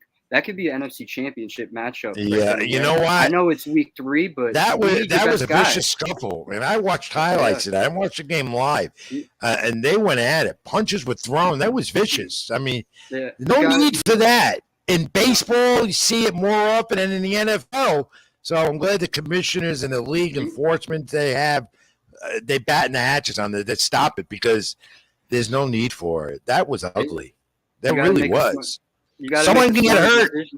Someone gets hurt. Smart decision overall, and it screws your team for next week. Oh yeah. As much as you're backing your guy up, now you're not playing against the Packers most likely if the appeal goes through. Talking about injuries, the 49ers sustained a big blow with their quarterback, Jimmy Garoppolo. How do you pronounce his name again? Jimmy Garoppolo. The fellow Paisan Italian. I can't pronounce. Everyone knows I'm bad with names, but how severe is this injury to him, and how does it affect the 49ers in that NFC West? Well, Trey Lance suffered a terrible ankle injury on Sunday. He's going to be out for the season, and he only had 5 games under his belt throughout his NFL career. So it's just a huge step in the worst direction for Lance. But the Niners, they're better off with Garoppolo, and a lot of media members expressed that over the offseason, and it's proved in the Vegas odds. Since Sunday to now, the Niners were 2,000 plus 2,000 to win the Super Bowl. Now they're 1,800. So just like that, Jimmy gives them that flexibility to have that winning window. Last 2 years, they made the Super Bowl and the NFC Championship. That's not happening with a second-year quarterback unless we see a miraculous Joe Burrow again, like last year. With your Bears looked a little better. It's tough to talk about them. They played 1 quarter of football on Sunday night, but I just didn't like the fact that they were primetime football because every time Aaron Rodgers faces the Bears, he makes a joke out of them. And I just saw it on the schedule, and I circled it as a loss. What about Kyle Murray and the comeback he made in that game Sunday? What team I root for, the Cardinals. I don't think they're much the Cardinals this year. I mean, by no means am I a football expert. Everyone knows that. Know enough about the game, the teams, not maybe as some others, including you. But look, let's face it. Murray showed what he was signed to do for the Cardinals. Yep. Out of the pocket, he can scramble and let that come back. Big win for the Cardinals.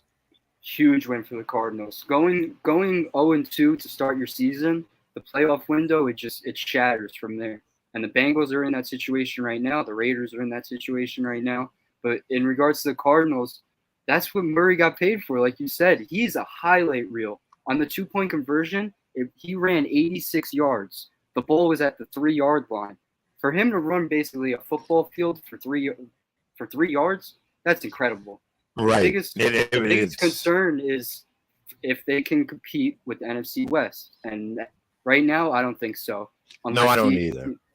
DeAndre Hopkins comes back in week 6, but I don't think that's going to be enough to get over the Rams, even the Niners. Well, no matter where you look at it, fan of a team that's 0-2 or off to a bad start so far, 1-2, 1-1, whatever, 2 weeks does not make a season. A lot of football to go. You got 15 games left in week 3 coming up. Go into that in a moment. So you cannot say your team is done. All right. I still think you don't determine that until the midway point. Then you get a better idea what's going on. That goes to the Cardinals I root for and the Bears you root for, Wiz. And we're going to take a break now, time out, do more NFL, give our picks. But coming up next, it's going to be Nobody Beats the Wiz. Yes or no? And the Wiz waits for my questions, and he gives it yes or no. Highlight of the show all the time here on Tuesday Night Sports with Rich live on the SLG Network. Like, comment, subscribe. Also on YouTube, my channel, Rich Mancuso. Cal, come in, give a brief update. I know the Yankees and Pirates are tied. Avery. Well, what can I tell you? I'm used to Cal. I don't want the PA. Avery, I don't want the PA offense, announcer coming down. Listen, I know him and I look a lot alike, but who's the better looking guy, you or Cal? I think we each have different answers to that question. The thing is, it's Avery, not Cal. He's going to give us a brief sports update. We'll take a break. And I know the Yankees, Aaron Judge not hitting them run tonight. The Yankees are tied with the Pirates. I think the Mets are still losing. Here's Avery to give us the update, and as best he can, brief, take it to a break back on the other side. Sports with Rich, me and the Wiz, Robert Rizzo. Back at you. All right, guys, welcome to another sports update for baseball. We got the Red Sox over the Reds in Cincinnati, 3-1, bottom of the eighth. The Cubs and Marlins just finished up. Cubs ended up winning 2-1 over the Marlins. Bottom of the ninth, Astros, Rays. Astros are up 5-0. Bottom of the eighth in Philadelphia, the Blue Jays are up a touchdown, 13-5. Over in New York, Yankees, Pirates tied at 4 in the middle of the seventh inning. In Baltimore, Tigers are up 1, top of the eighth, 3-2. In Atlanta, end of the sixth inning now, 1-2 in favor of the Braves over the Nationals.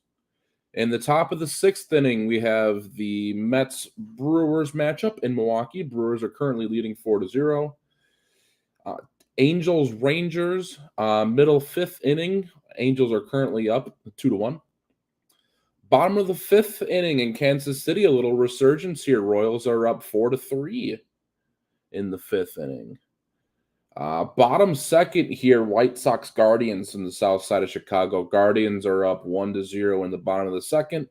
And then out in Colorado in the top of the fourth inning, the Giants are up 1-0. All right, we're going to take a short break here, and then we'll see everybody back in a little bit. What's good, everybody? My name is Caleb from the Bayou City Boys over here on the SLG Network. Happy to announce that we are now working with Dano's Seasoning. So if you're anything like me, you meal prep all the time, Dano's is the way to go, man. They got multiple flavors.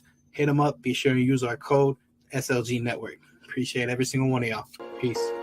Spending money like it's nothing. I don't have a budget. Please don't get offended when you see the kids stunting. Got my queens with me, but it ain't no Scarborough bluffing. See, I'm riding solo while dependent bitches cuffing. I got all I need, me, myself, and I just love it. I've been gone. What's up? It's Caleb from Bayou City Boys. Be sure and tune in every Wednesday at 7:30 for all things Houston sports related. If not, you can fight me. Talking crazy cuz captain. Say sipping that, he just acting. We can shoot a movie, getting active. These niggas food if they ain't family. I stayed humble, now I'm snapping. We was on the outs, now we back in. Boy, I'm eased up, teased up. Young nigga creased up, no slacking. Yeah, fuck niggas wanna kill me. Only real nigga feel me. This behind the music, this is fire to it. If it's wide, better feel me. All right, now we're back. Can we say we're back, Avery? Are we back now? Yes, we're back now. We are back. How's the weather there? You sent me a note that bad storms were coming in. Are you okay? Yeah, everything's fine here. We had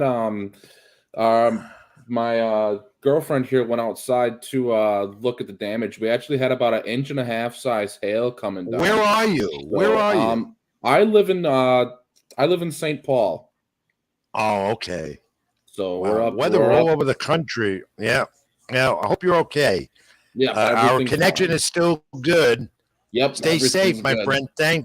Thanks for commanding controls for us backstage there this week on Sports with Rich with me and the Wiz Robert Rizzo on the SLG Network Live, YouTube. Like, comment, subscribe, and reach me. Scroll. You can see the scrolls at the bottom right now. I hope on our social media channels, Twitter, Ring786, Facebook.com, Rich Mancuso, and the Wiz, of course. Where are you? Where they reach you? Robert Riz 994 on Twitter, rrizzo4 on Instagram, Robert Rizzo on Facebook, and daily articles on Latino sports. And a good job, as always, to my young protege. Coming Thank off a you. great birthday celebration. I was with him Saturday night, but he continued for 2 days. 2 days. Yeah, it's been a And busy Avery, 3 I can days. say this. I can honestly say this. He didn't go to a barbecue. He didn't go to a barbecue? No barbecues. No for the barbecue. birthday. Barbecue season is over.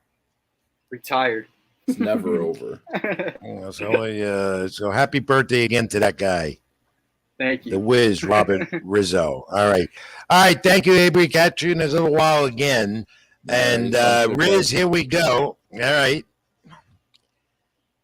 Great part of the program now. Before we get to Nobody Beats the Wiz, well, as I say, the Mets are bipolar again. One Yeah, hit. 4-0.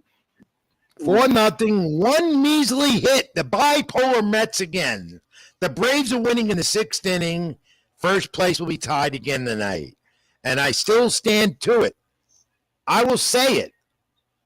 They're not winning the division. They're not, because they're a bipolar team. Braves keep winning. The Mets can't win. I know it's the Brewers, but after this, they go to Oakland. And let me tell you, if they lose 2 out of 3 here to the Brewers, then they go to Oakland and lose 2 out of 3 or get swept, which is very possible. But that one of the worst teams in baseball. They got swept by 3 games on the Cubs last week at home. Yeah, no, they've been struggling, especially against the bad teams. That's the biggest thing. Nationals, Cubs, Pirates. But I'm going to alert. Avery actually just texted me. Pete Alonso hit a 3-run homer. Milwaukee's up 4-3 right now in the top of the 6th. My apologies. The Mets are a good come from behind team. Pete, my apologies. But they're still bipolar. No, big time. All right. I think Alonso's got the home. Alonso's got the home run back going right now. I think he's home at 3 games in a row. Yeah, he's got the home run back. He's got the home run back going. Yesterday against Burns, today against another elite Milwaukee pitcher. I'm blanking on the name, but the biggest thing for the Mets, they got to counter day by day. The Braves keep doing it. They're winning every day. I think it's a 5-game, 6-game win streak right now.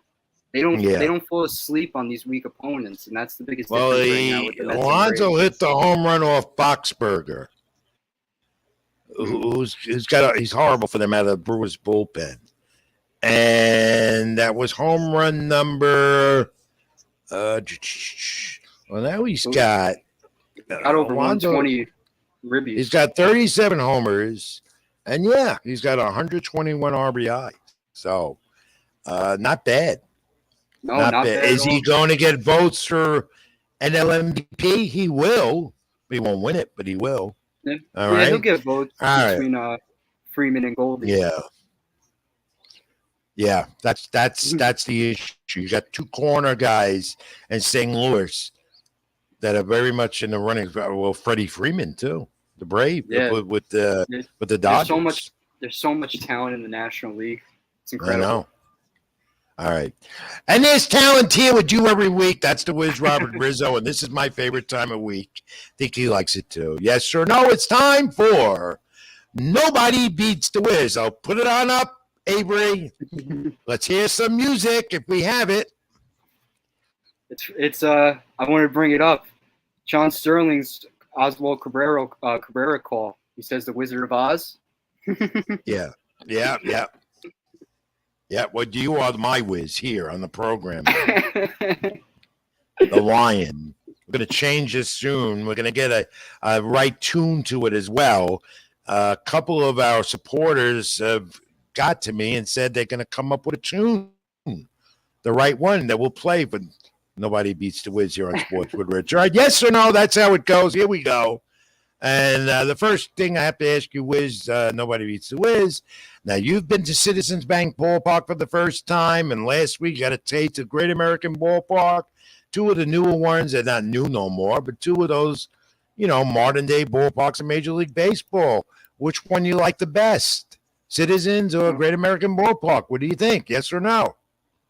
I like Philly more just because it gives me that sports atmosphere right when I get into the building, right when I'm outside the building. You have Eagles Stadium, Lincoln Financial, right across the street, the Philly Stadium right there, in between restaurants and bars, and then you have Wells Fargo Center, the home of the Sixers and Flyers. That's like a sports haven right there, and we bring it up to Ricky Ricardo all the time, and that's why he loves Philadelphia. So just like that, Philly blows Cincinnati away, I think. And they're both beautiful ballparks. We mentioned that earlier on the program in the first hour. Fan paradise to me for both parks. And I like the settings for both, but I fell in love with Great American Ballpark in Cincinnati. Mm-hmm. I'm glad I made that trip. I love it. Great scene. All right. Nobody Beats the Wiz. Here we go. Now, week number 1 in the NFL, there were a lot of miscues, field goals, and then Giants coach Brian Grable, the 2-point conversion, he went for it. They were successful, the Giants, in week number 1. They've been playing very, very aggressive football. in the opening part of the season. What do you like better? Do you like the 2-point conversion for a team, or would you rather go for the extra point? Yes or no? In that situation, I'd rather go for 2, go for the win, especially on the road. First-year head coach, week 1. Right then and there, that decision, win or lose, you have the buy-in from your players. This whole season, from here on out, every player on the Giants is going to be willing to back up Brian Daboll, because last season and seasons past, they're not in that situation to make that play call in the fourth quarter. It's one thing to win that game on the road. Past seasons, they're not even in the situation. They're down All right, so 17. 2 point or extra point. Okay. Two I kind of like the extra point. I don't know if you're going to be successful. It changes the game too, but I like the extra point. You need to do the 2 points when you have to, though. Giants showed that.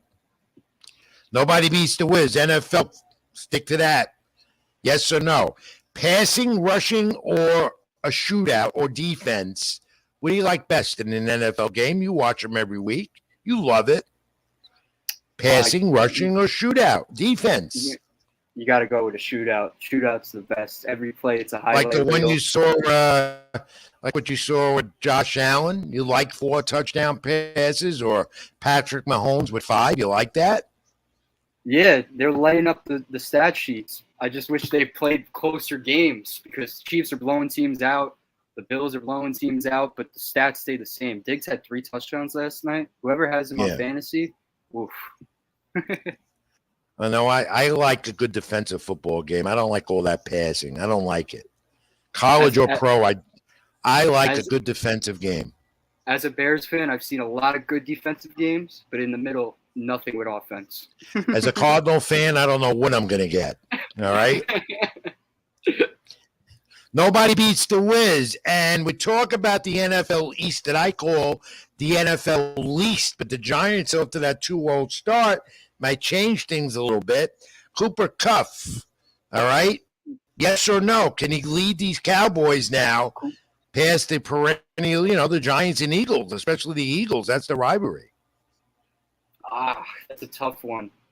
I think he'll keep him in shape until Dak gets back, because the NFC East, you're not going to have 3 teams with 11 or more wins. It's going to be Eagles, Cowboys at the end. I think the Giants will fall off a bit throughout the season, but I think Cooper Rush can hold them off until Dak returns. He's a good, valuable backup, as we saw against Cincinnati. You make the right passes, the right decisions, you give your chance an opportunity to win in the fourth quarter. Is he better than Geno Smith in Seattle? Definitely. I think, yeah. Okay. I think he's better than Geno, but he might be the second or third best backup in the league behind Jimmy Garoppolo. Garoppolo's easily number 1. All right. Nobody beats the Woods. We continue. Now, Sunday was your day. It always is. Besides, he was still celebrating a birthday for 3 days. I don't know why 3 days, but he did. All right. And Neil, you had your choice. NFL, week 2, Major League Baseball down the stretch. How were you handling it last Sunday and this Sunday? Oof, it's been tough. Yes or no? MLB over the NFL? NFL over MLB? Both? Both. It's got to be both. I got the laptop and Red Zone going at all times, but it is stressful because this past Sunday, Mets Yankees played at 2:00. Giants Jets kicked off at 1:00. So, like I said before, this is a theme of the show.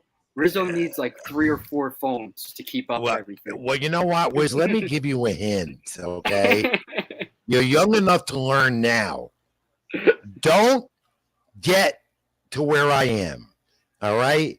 Because your social life goes amok. You don't have one, all right? And you lose your hair, and I don't have hair, okay? So don't get to this point. There's more things to do on a Sunday than watching MLB down the stretch and watching the NFL every Sunday, wire to wire. For the most part, you get it all in.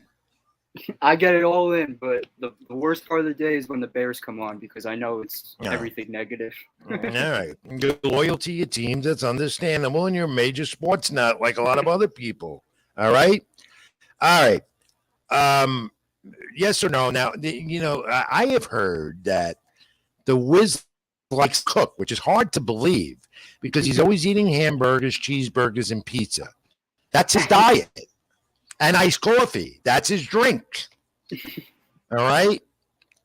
But rumor has it that you cook a chicken cutlet better than a chicken parm. Yes or no? Definitely. Easily.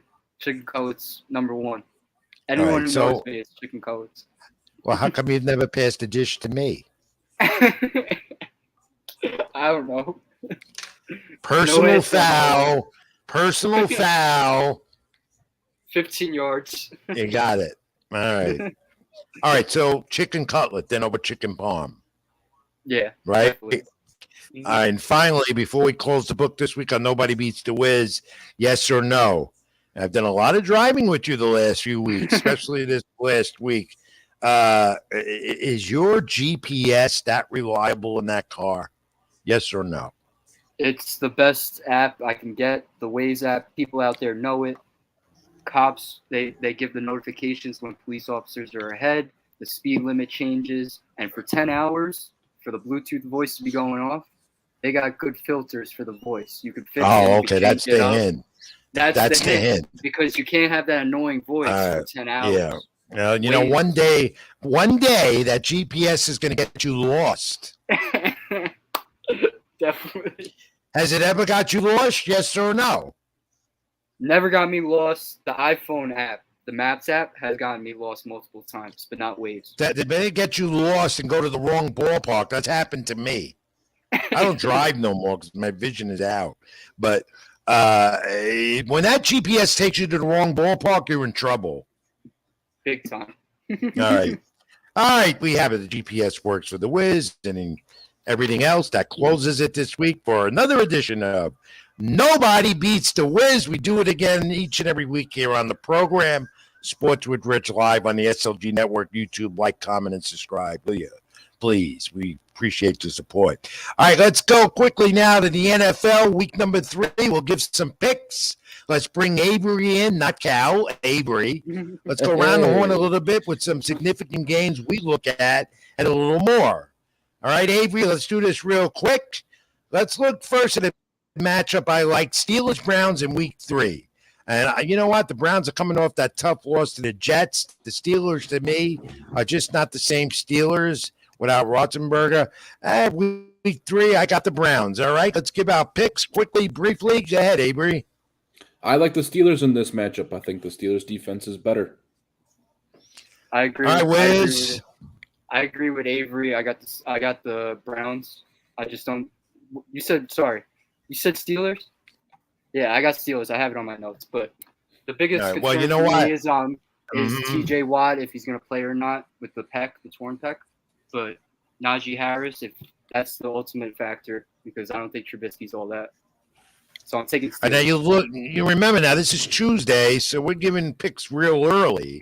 Others will do it on Friday and Saturday when it's more normal. So Thursday night is a game as well. That starts off week 3. Ravens-Patriots, it was 17-14 over the Steelers this week for the Patriots. And, like I said, Lamar Jackson's just not doing it. I go with the Patriots. How about you guys? Get Avery. I like the Ravens in this one. I think the Ravens offense is just going to be too potent for this Patriots defense to handle. Wiz? I got the Ravens. I think it's -3 right now. Big bounce back for Lamar. He played well last week, but I think he's going to play even better against the Patriots. All right, Avery, put up the next graphic for this game. Bengals-Jets. You have it? There we go. All right, those Jets are 1-1. All right? And to me, it's up to Flacco. The Bengals 0-2. You know what? The way Burrow's been throwing the ball and the way the Bengals have been playing the first 2 weeks, the way Flacco looks, leading the Jets, I gotta put my money on the Jets for week number 3. Avery? I think we're actually all going to be in unison here. I think the combination of Joe Flacco, Garrett Wilson, showing his true colors in the passing game, I really like the Jets. I'm going to take the Jets also. I feel like it's a lot of momentum. This feels like the home opener because week 1 was not it. Jet fans are going to be out and shouting loud at MetLife on Sunday.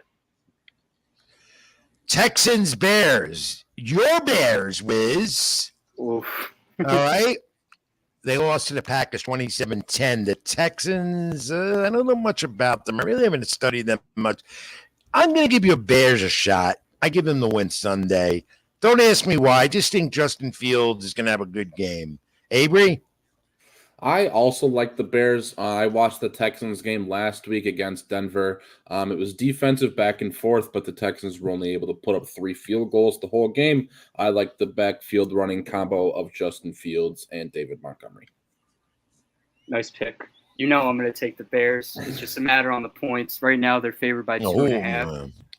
Oh, But what did he? Of course he's going to take the Bears. Yeah, I got to It's take the just his Bears. team. But like you said, David Montgomery, Justin Fields, the offense runs through them because they have no wide receiver talent after losing Allen Robinson. They got Darnell Mooney, and they just refuse to throw to him. 2 targets. 2 targets through 2 games. It's a mess. Week number 3 picks. We picked out this game, Packers and the Bucks, and you can't go against, Aaron Rodgers, Tom Brady. But to me, you can never go against Tom Brady and Aaron Rodgers. You talk about shootout. I think this might be a game, but I like Brady and I like the Bucks. Avery. I'm gonna go with my hometown Packers on this one. I think the Buccaneers had to sign Cole Beasley this week to supplement their hurt receiving core. I think the Packers defense is gonna hold. Give me Packers this week.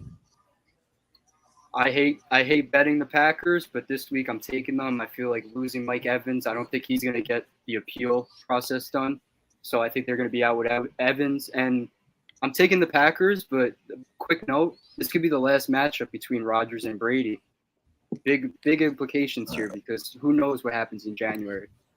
That's a good point, Wiz. That very good point you just made. Now, let's put up 49ers Broncos. Let's look at this matchup. 49ers Broncos. Avery, there we go.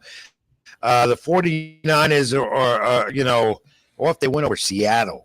Russell Wilson sloppy with the Broncos. Sunday, 69 loss.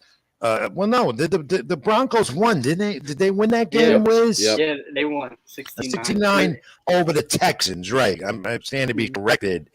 Look, whatever I say, it doesn't matter anyway.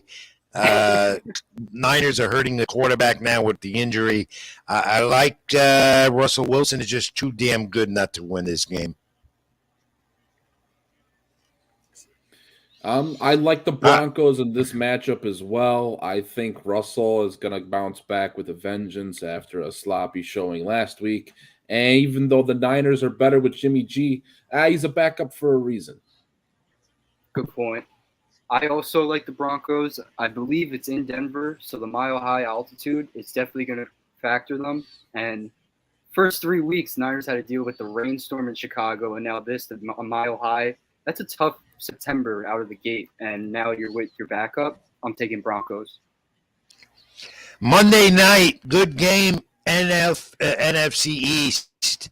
It's always a good game at the Meadowlands when the Giants play the Cowboys. Are the Giants relevant? Will they go to 3-0?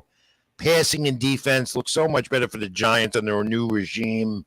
But you know what? It's still the Cowboys, even with a backup quarterback. I like the Cowboys Monday night. Avery?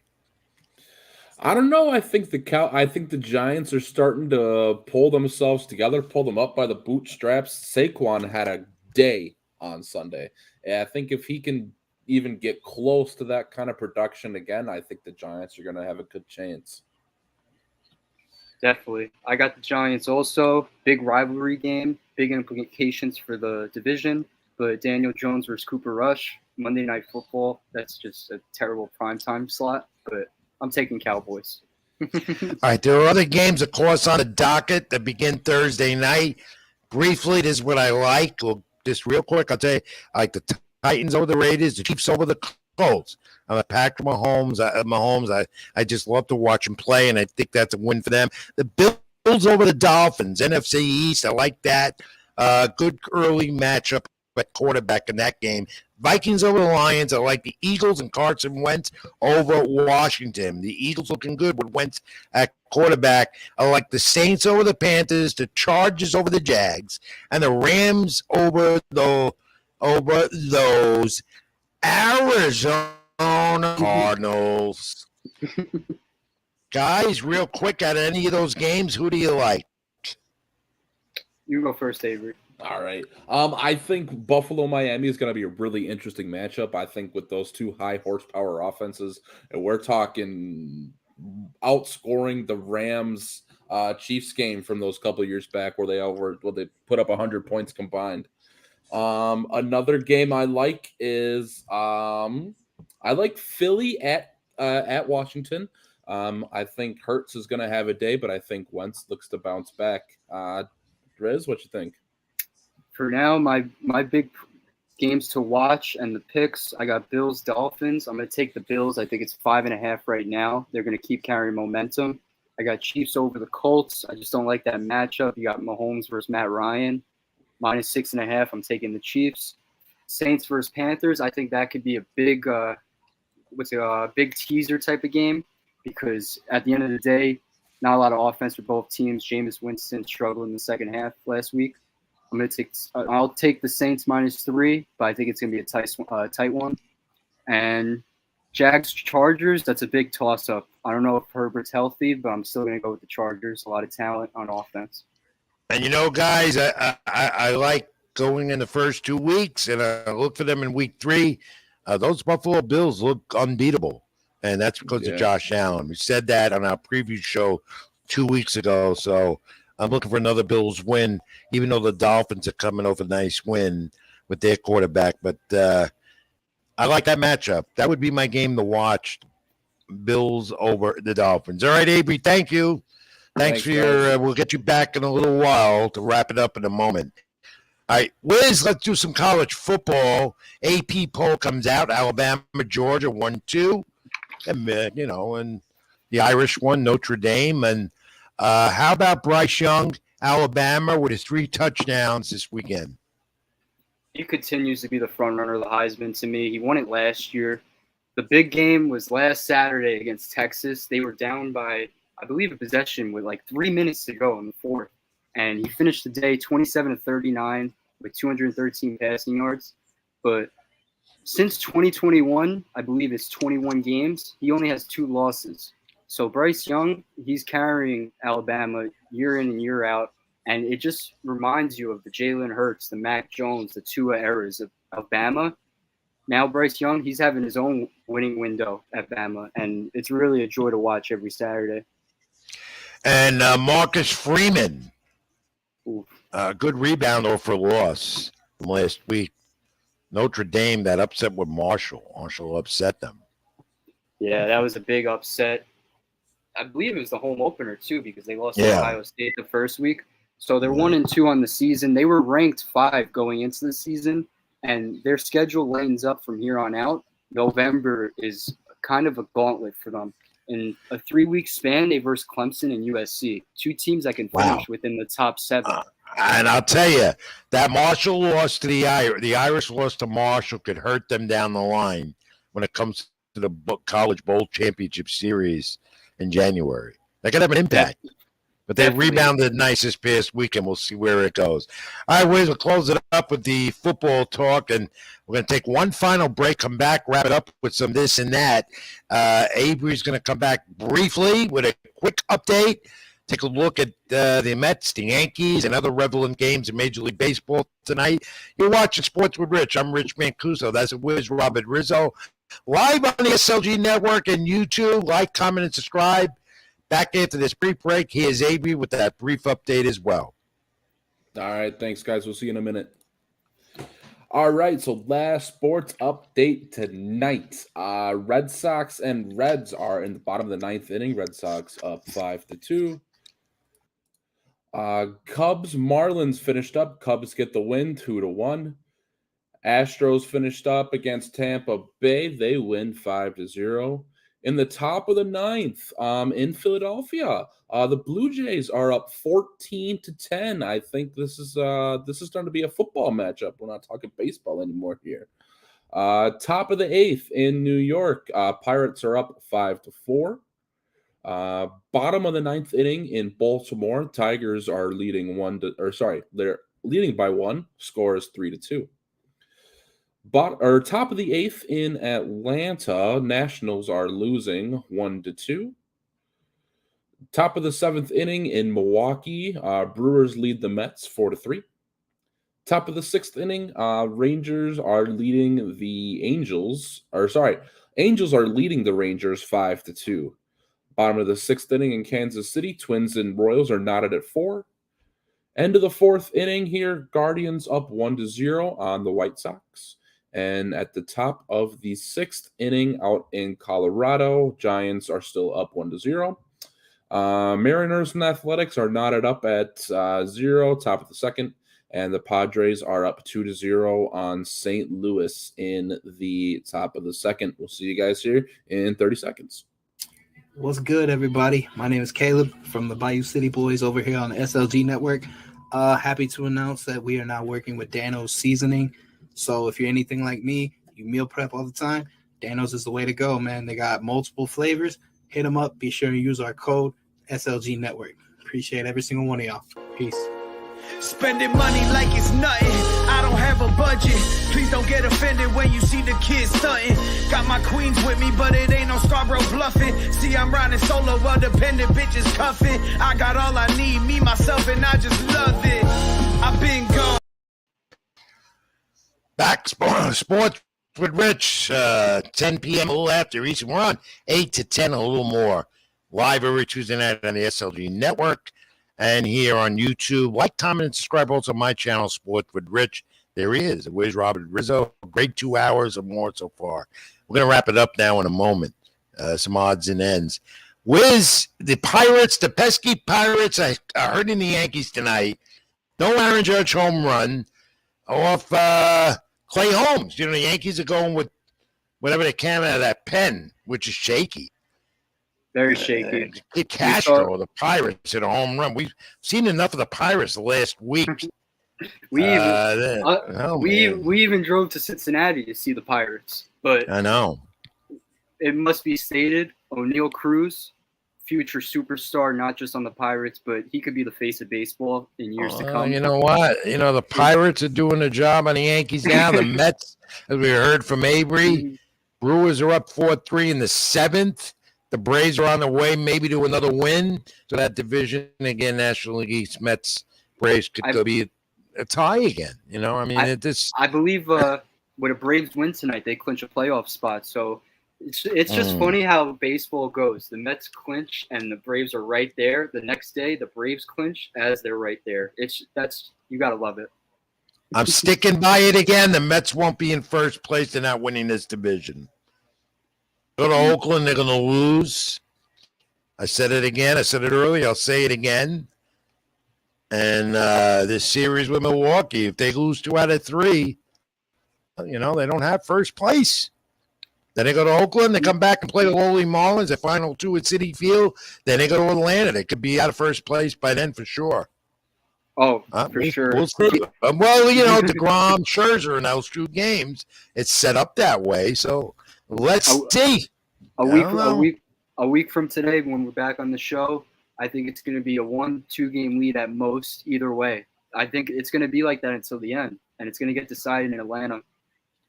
Yep. Well, let's see where that goes. It's going to be an interesting stretch the final week or 2. Let's shift. Wrap up. Let's look at MLS NYCFC. Saw them at Yankee Stadium for their final home game. They came out the winner. They got a win they needed. Now they got 2 kids. They won this game, I think, 2-0. Sean Johnson, the keeper, another MLS leading 14th clean sheet. Right? They're now in 3rd place as of now in the MLS Eastern Conference, which assures them that they will be playoff bound to try and defend that MLS Cup they won last year. Last year, again, NYCFC made that late run onto their first ever MLS Cup title. The thing is that Coach Nick Cushing, and I wrote about this on NewYorkSportsDay.com, shifted the lines a bit, different guys in different formations, and the offense went to work. And Cushing, I got him on the side. I think it's his coaching ability, too. Players respond not only whether they do, but good coaching will also make a difference, not only in that sport, but other sports. But in the pitch, they look better, more aggressive, went to the net the right way, and scored early.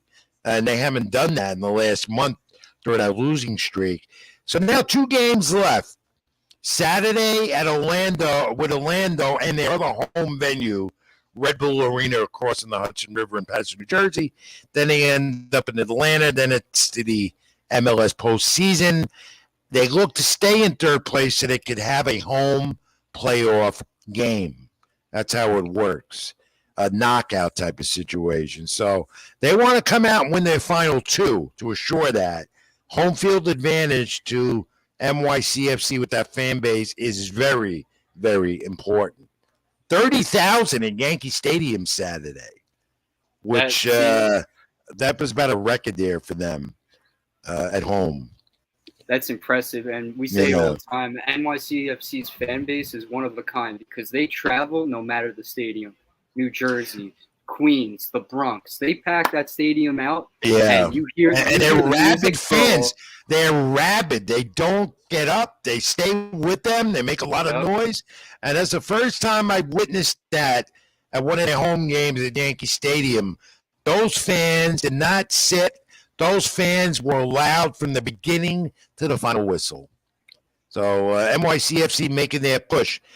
Congratulations to the Las Vegas Aces. We don't talk about them much, not at all. Out in Las Vegas, their first title, and WNBA champion Las Vegas Aces. I love that name. That's a hell of a name. I love it. Yeah, congratulations to them. I was a little reminiscing. You know, I went back in the old neighborhood, some sports talk, old friends, just about a week ago. I'm going to do that again at San Gennaro Festival in New York on Mulberry Street that ends on Sunday. I went back for Ferragosto and great family reunion day, seen some old friends. And I think we have a picture of me there on Arthur Avenue in the Bronx. There we go. These are 2 friends of mine I've known a while. And also, they watch our show. They follow me. They follow you now. God, he's getting more followers than me every day, the Wiz. I don't care. But I had a great time. And then I ran into Hall of Fame fighter, old friends. Seen him in years. I miss him at all these functions because I don't go to as many no more. The former middleweight champion, there he is, Vito Antuofermo. And man, was he a champion. He fought Marvin Hagler. We caught up. We had a great time. A couple of glasses of wine. We talked, and we went over our boxing history together. Vito doesn't have it like he did. He had a hard time remembering who I was at first, and it came back to him. So it was good to see Vito Antuofermo back in the fold. No, it's well, always, I see that. Well, hey, Avery's on top of things. It just informs me that Lindor got go-ahead grand slam at the top of the 7th. Sheesh. Those Thank you, Mets Avery. right there. They're doing late it. team comeback. Maybe they're going to fool me, and they will win the division. They do this to me all the time, Wiz.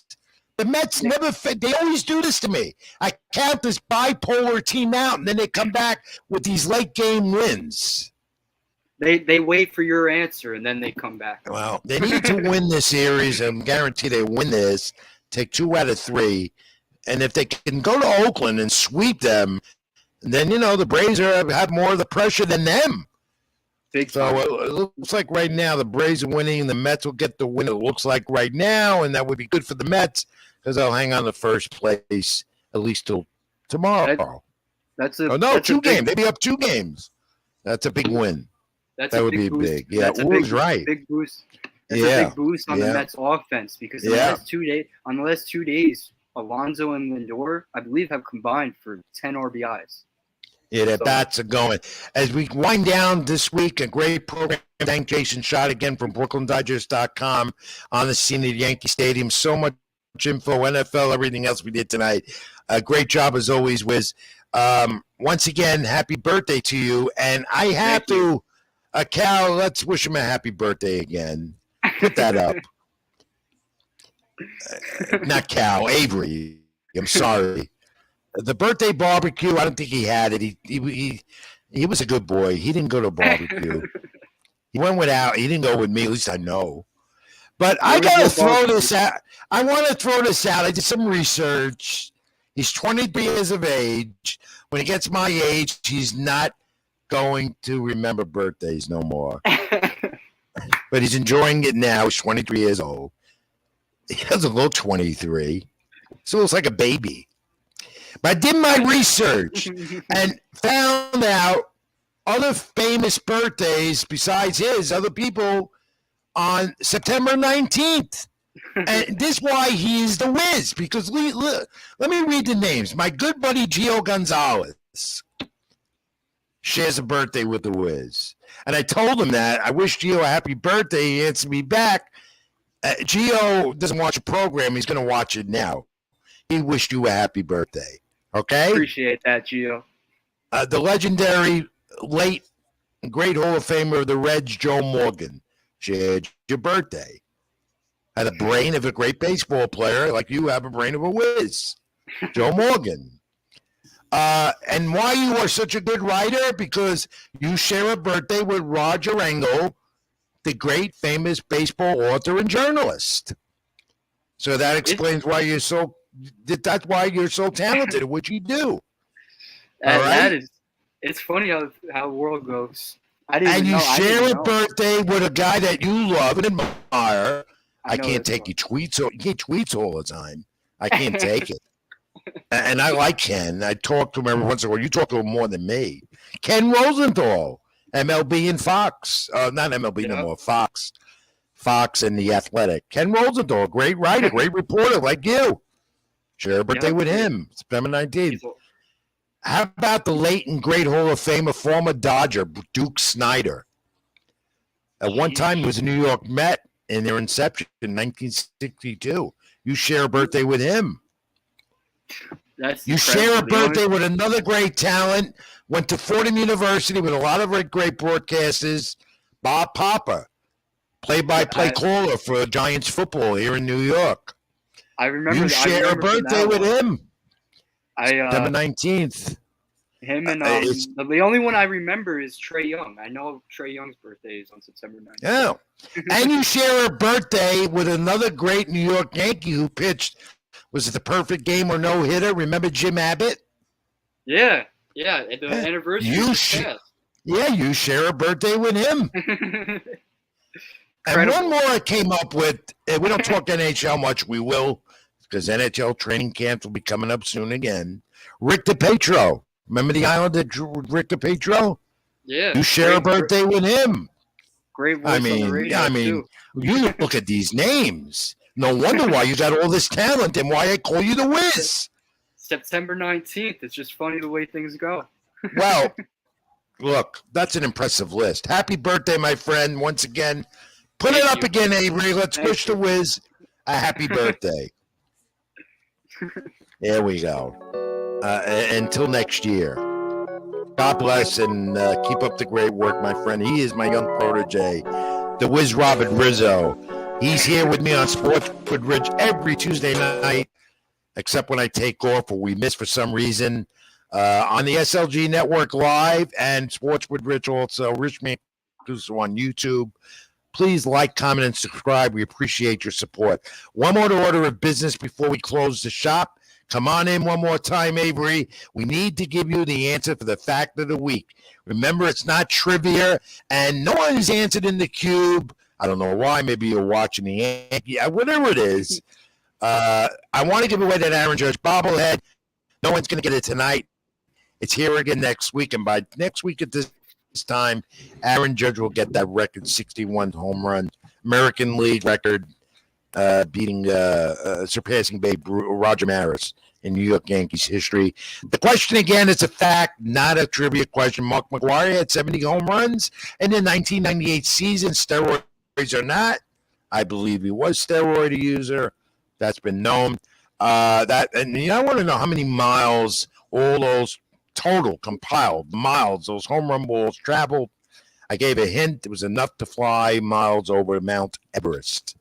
The Wiz came up with a number that was close. What was it again? Yeah, well, Avery, one more shot at it. I counted for the feet. Avery, wait your turn, Wiz. I know it was your birthday. You're close. Avery, you had a number that was off. You want to try again? I did. I'm gonna bring it down. I'm gonna bring it a little closer to that 28.5 number. I think we're going to play Price is Right rules. I'm going to go 29,800. Well, I want to tell you something. You're not far. Oh. 29,000 is right, and your other three numbers are not far. One more crack, Wiz. What did you say before? Come on, Wiz. Take me home. I said 28.5 before. And you just said 28.9? I said 29.8. No, he said 29.800. All right, so I'm going to go with 29.500. Well, you know what? You almost got it. I don't know how he does it. It's 29,598 miles. Oh. Shit. Both of you came close, but you didn't do it. We were 96. You came close. That was a tough one. 98 off. Without looking it up, you were you were very close, and Avery, you weren't far off at all, like 300 miles. Just like that. Just like that. Great shot at it, guys. Judge slipped through my hand. Both of you gave it a good shot, and both of you came close. Try again next week. We'll be back and more studied up. You don't know what you're going to get, though. You could study all you want. You know what's going to come out of me. Every encyclopedia throughout the week. All right. And that closes the fact of the week. Thank you, Avery. Great job as always. Appreciate your help behind the scenes. Thank you, Avery. Maybe are you here next week or is Cal? That's yet to be decided yet between him and I, but we'll see. Well, whatever it is, I'll remember it's you and not him. Okay? All right. All right. Avery, thank you, my friend. Good job. Wiz, that wraps it up again for another week. Great program. Thanks again for your insights, and I know we have a busy week ahead. Still, we always do. We always got a busy week ahead, but thank you behind the scenes. We got the Yankees, maybe with Aaron Judge. We got Yankees Thursday, NFL Sunday, college football Saturday. It's every day there's something. So just I'll keep in probably see you a couple of times. You know, we'll work. I know we'll see. We'll see each other for sure. All right.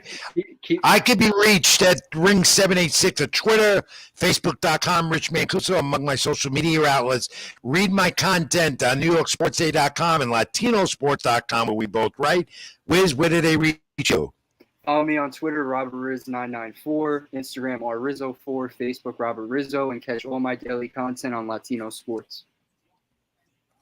Great job as always. Great show as always. To all you out there watching and not, or watching on a replay or on Spotify, where we're also on a podcast, thank you as always for tuning in. Next week to be determined. We'll see what we have, but we know we're going to have somebody here, and we'll keep you updated on sports as we always do each and every Tuesday live at 10 p.m. or more Eastern on Sports with Rich. I'm Rich Mancuso. That's the Wiz Robert Rizzo. You be safe. Be well. Have a good week. And to all our friends in Puerto Rico, God bless and hope you're okay. And in the Dominican Republic. All right, Riz, that's it for now. What do we say? Keep it in the ring. Keep it in the ring, everyone. Till next week. Thanks for watching. Father.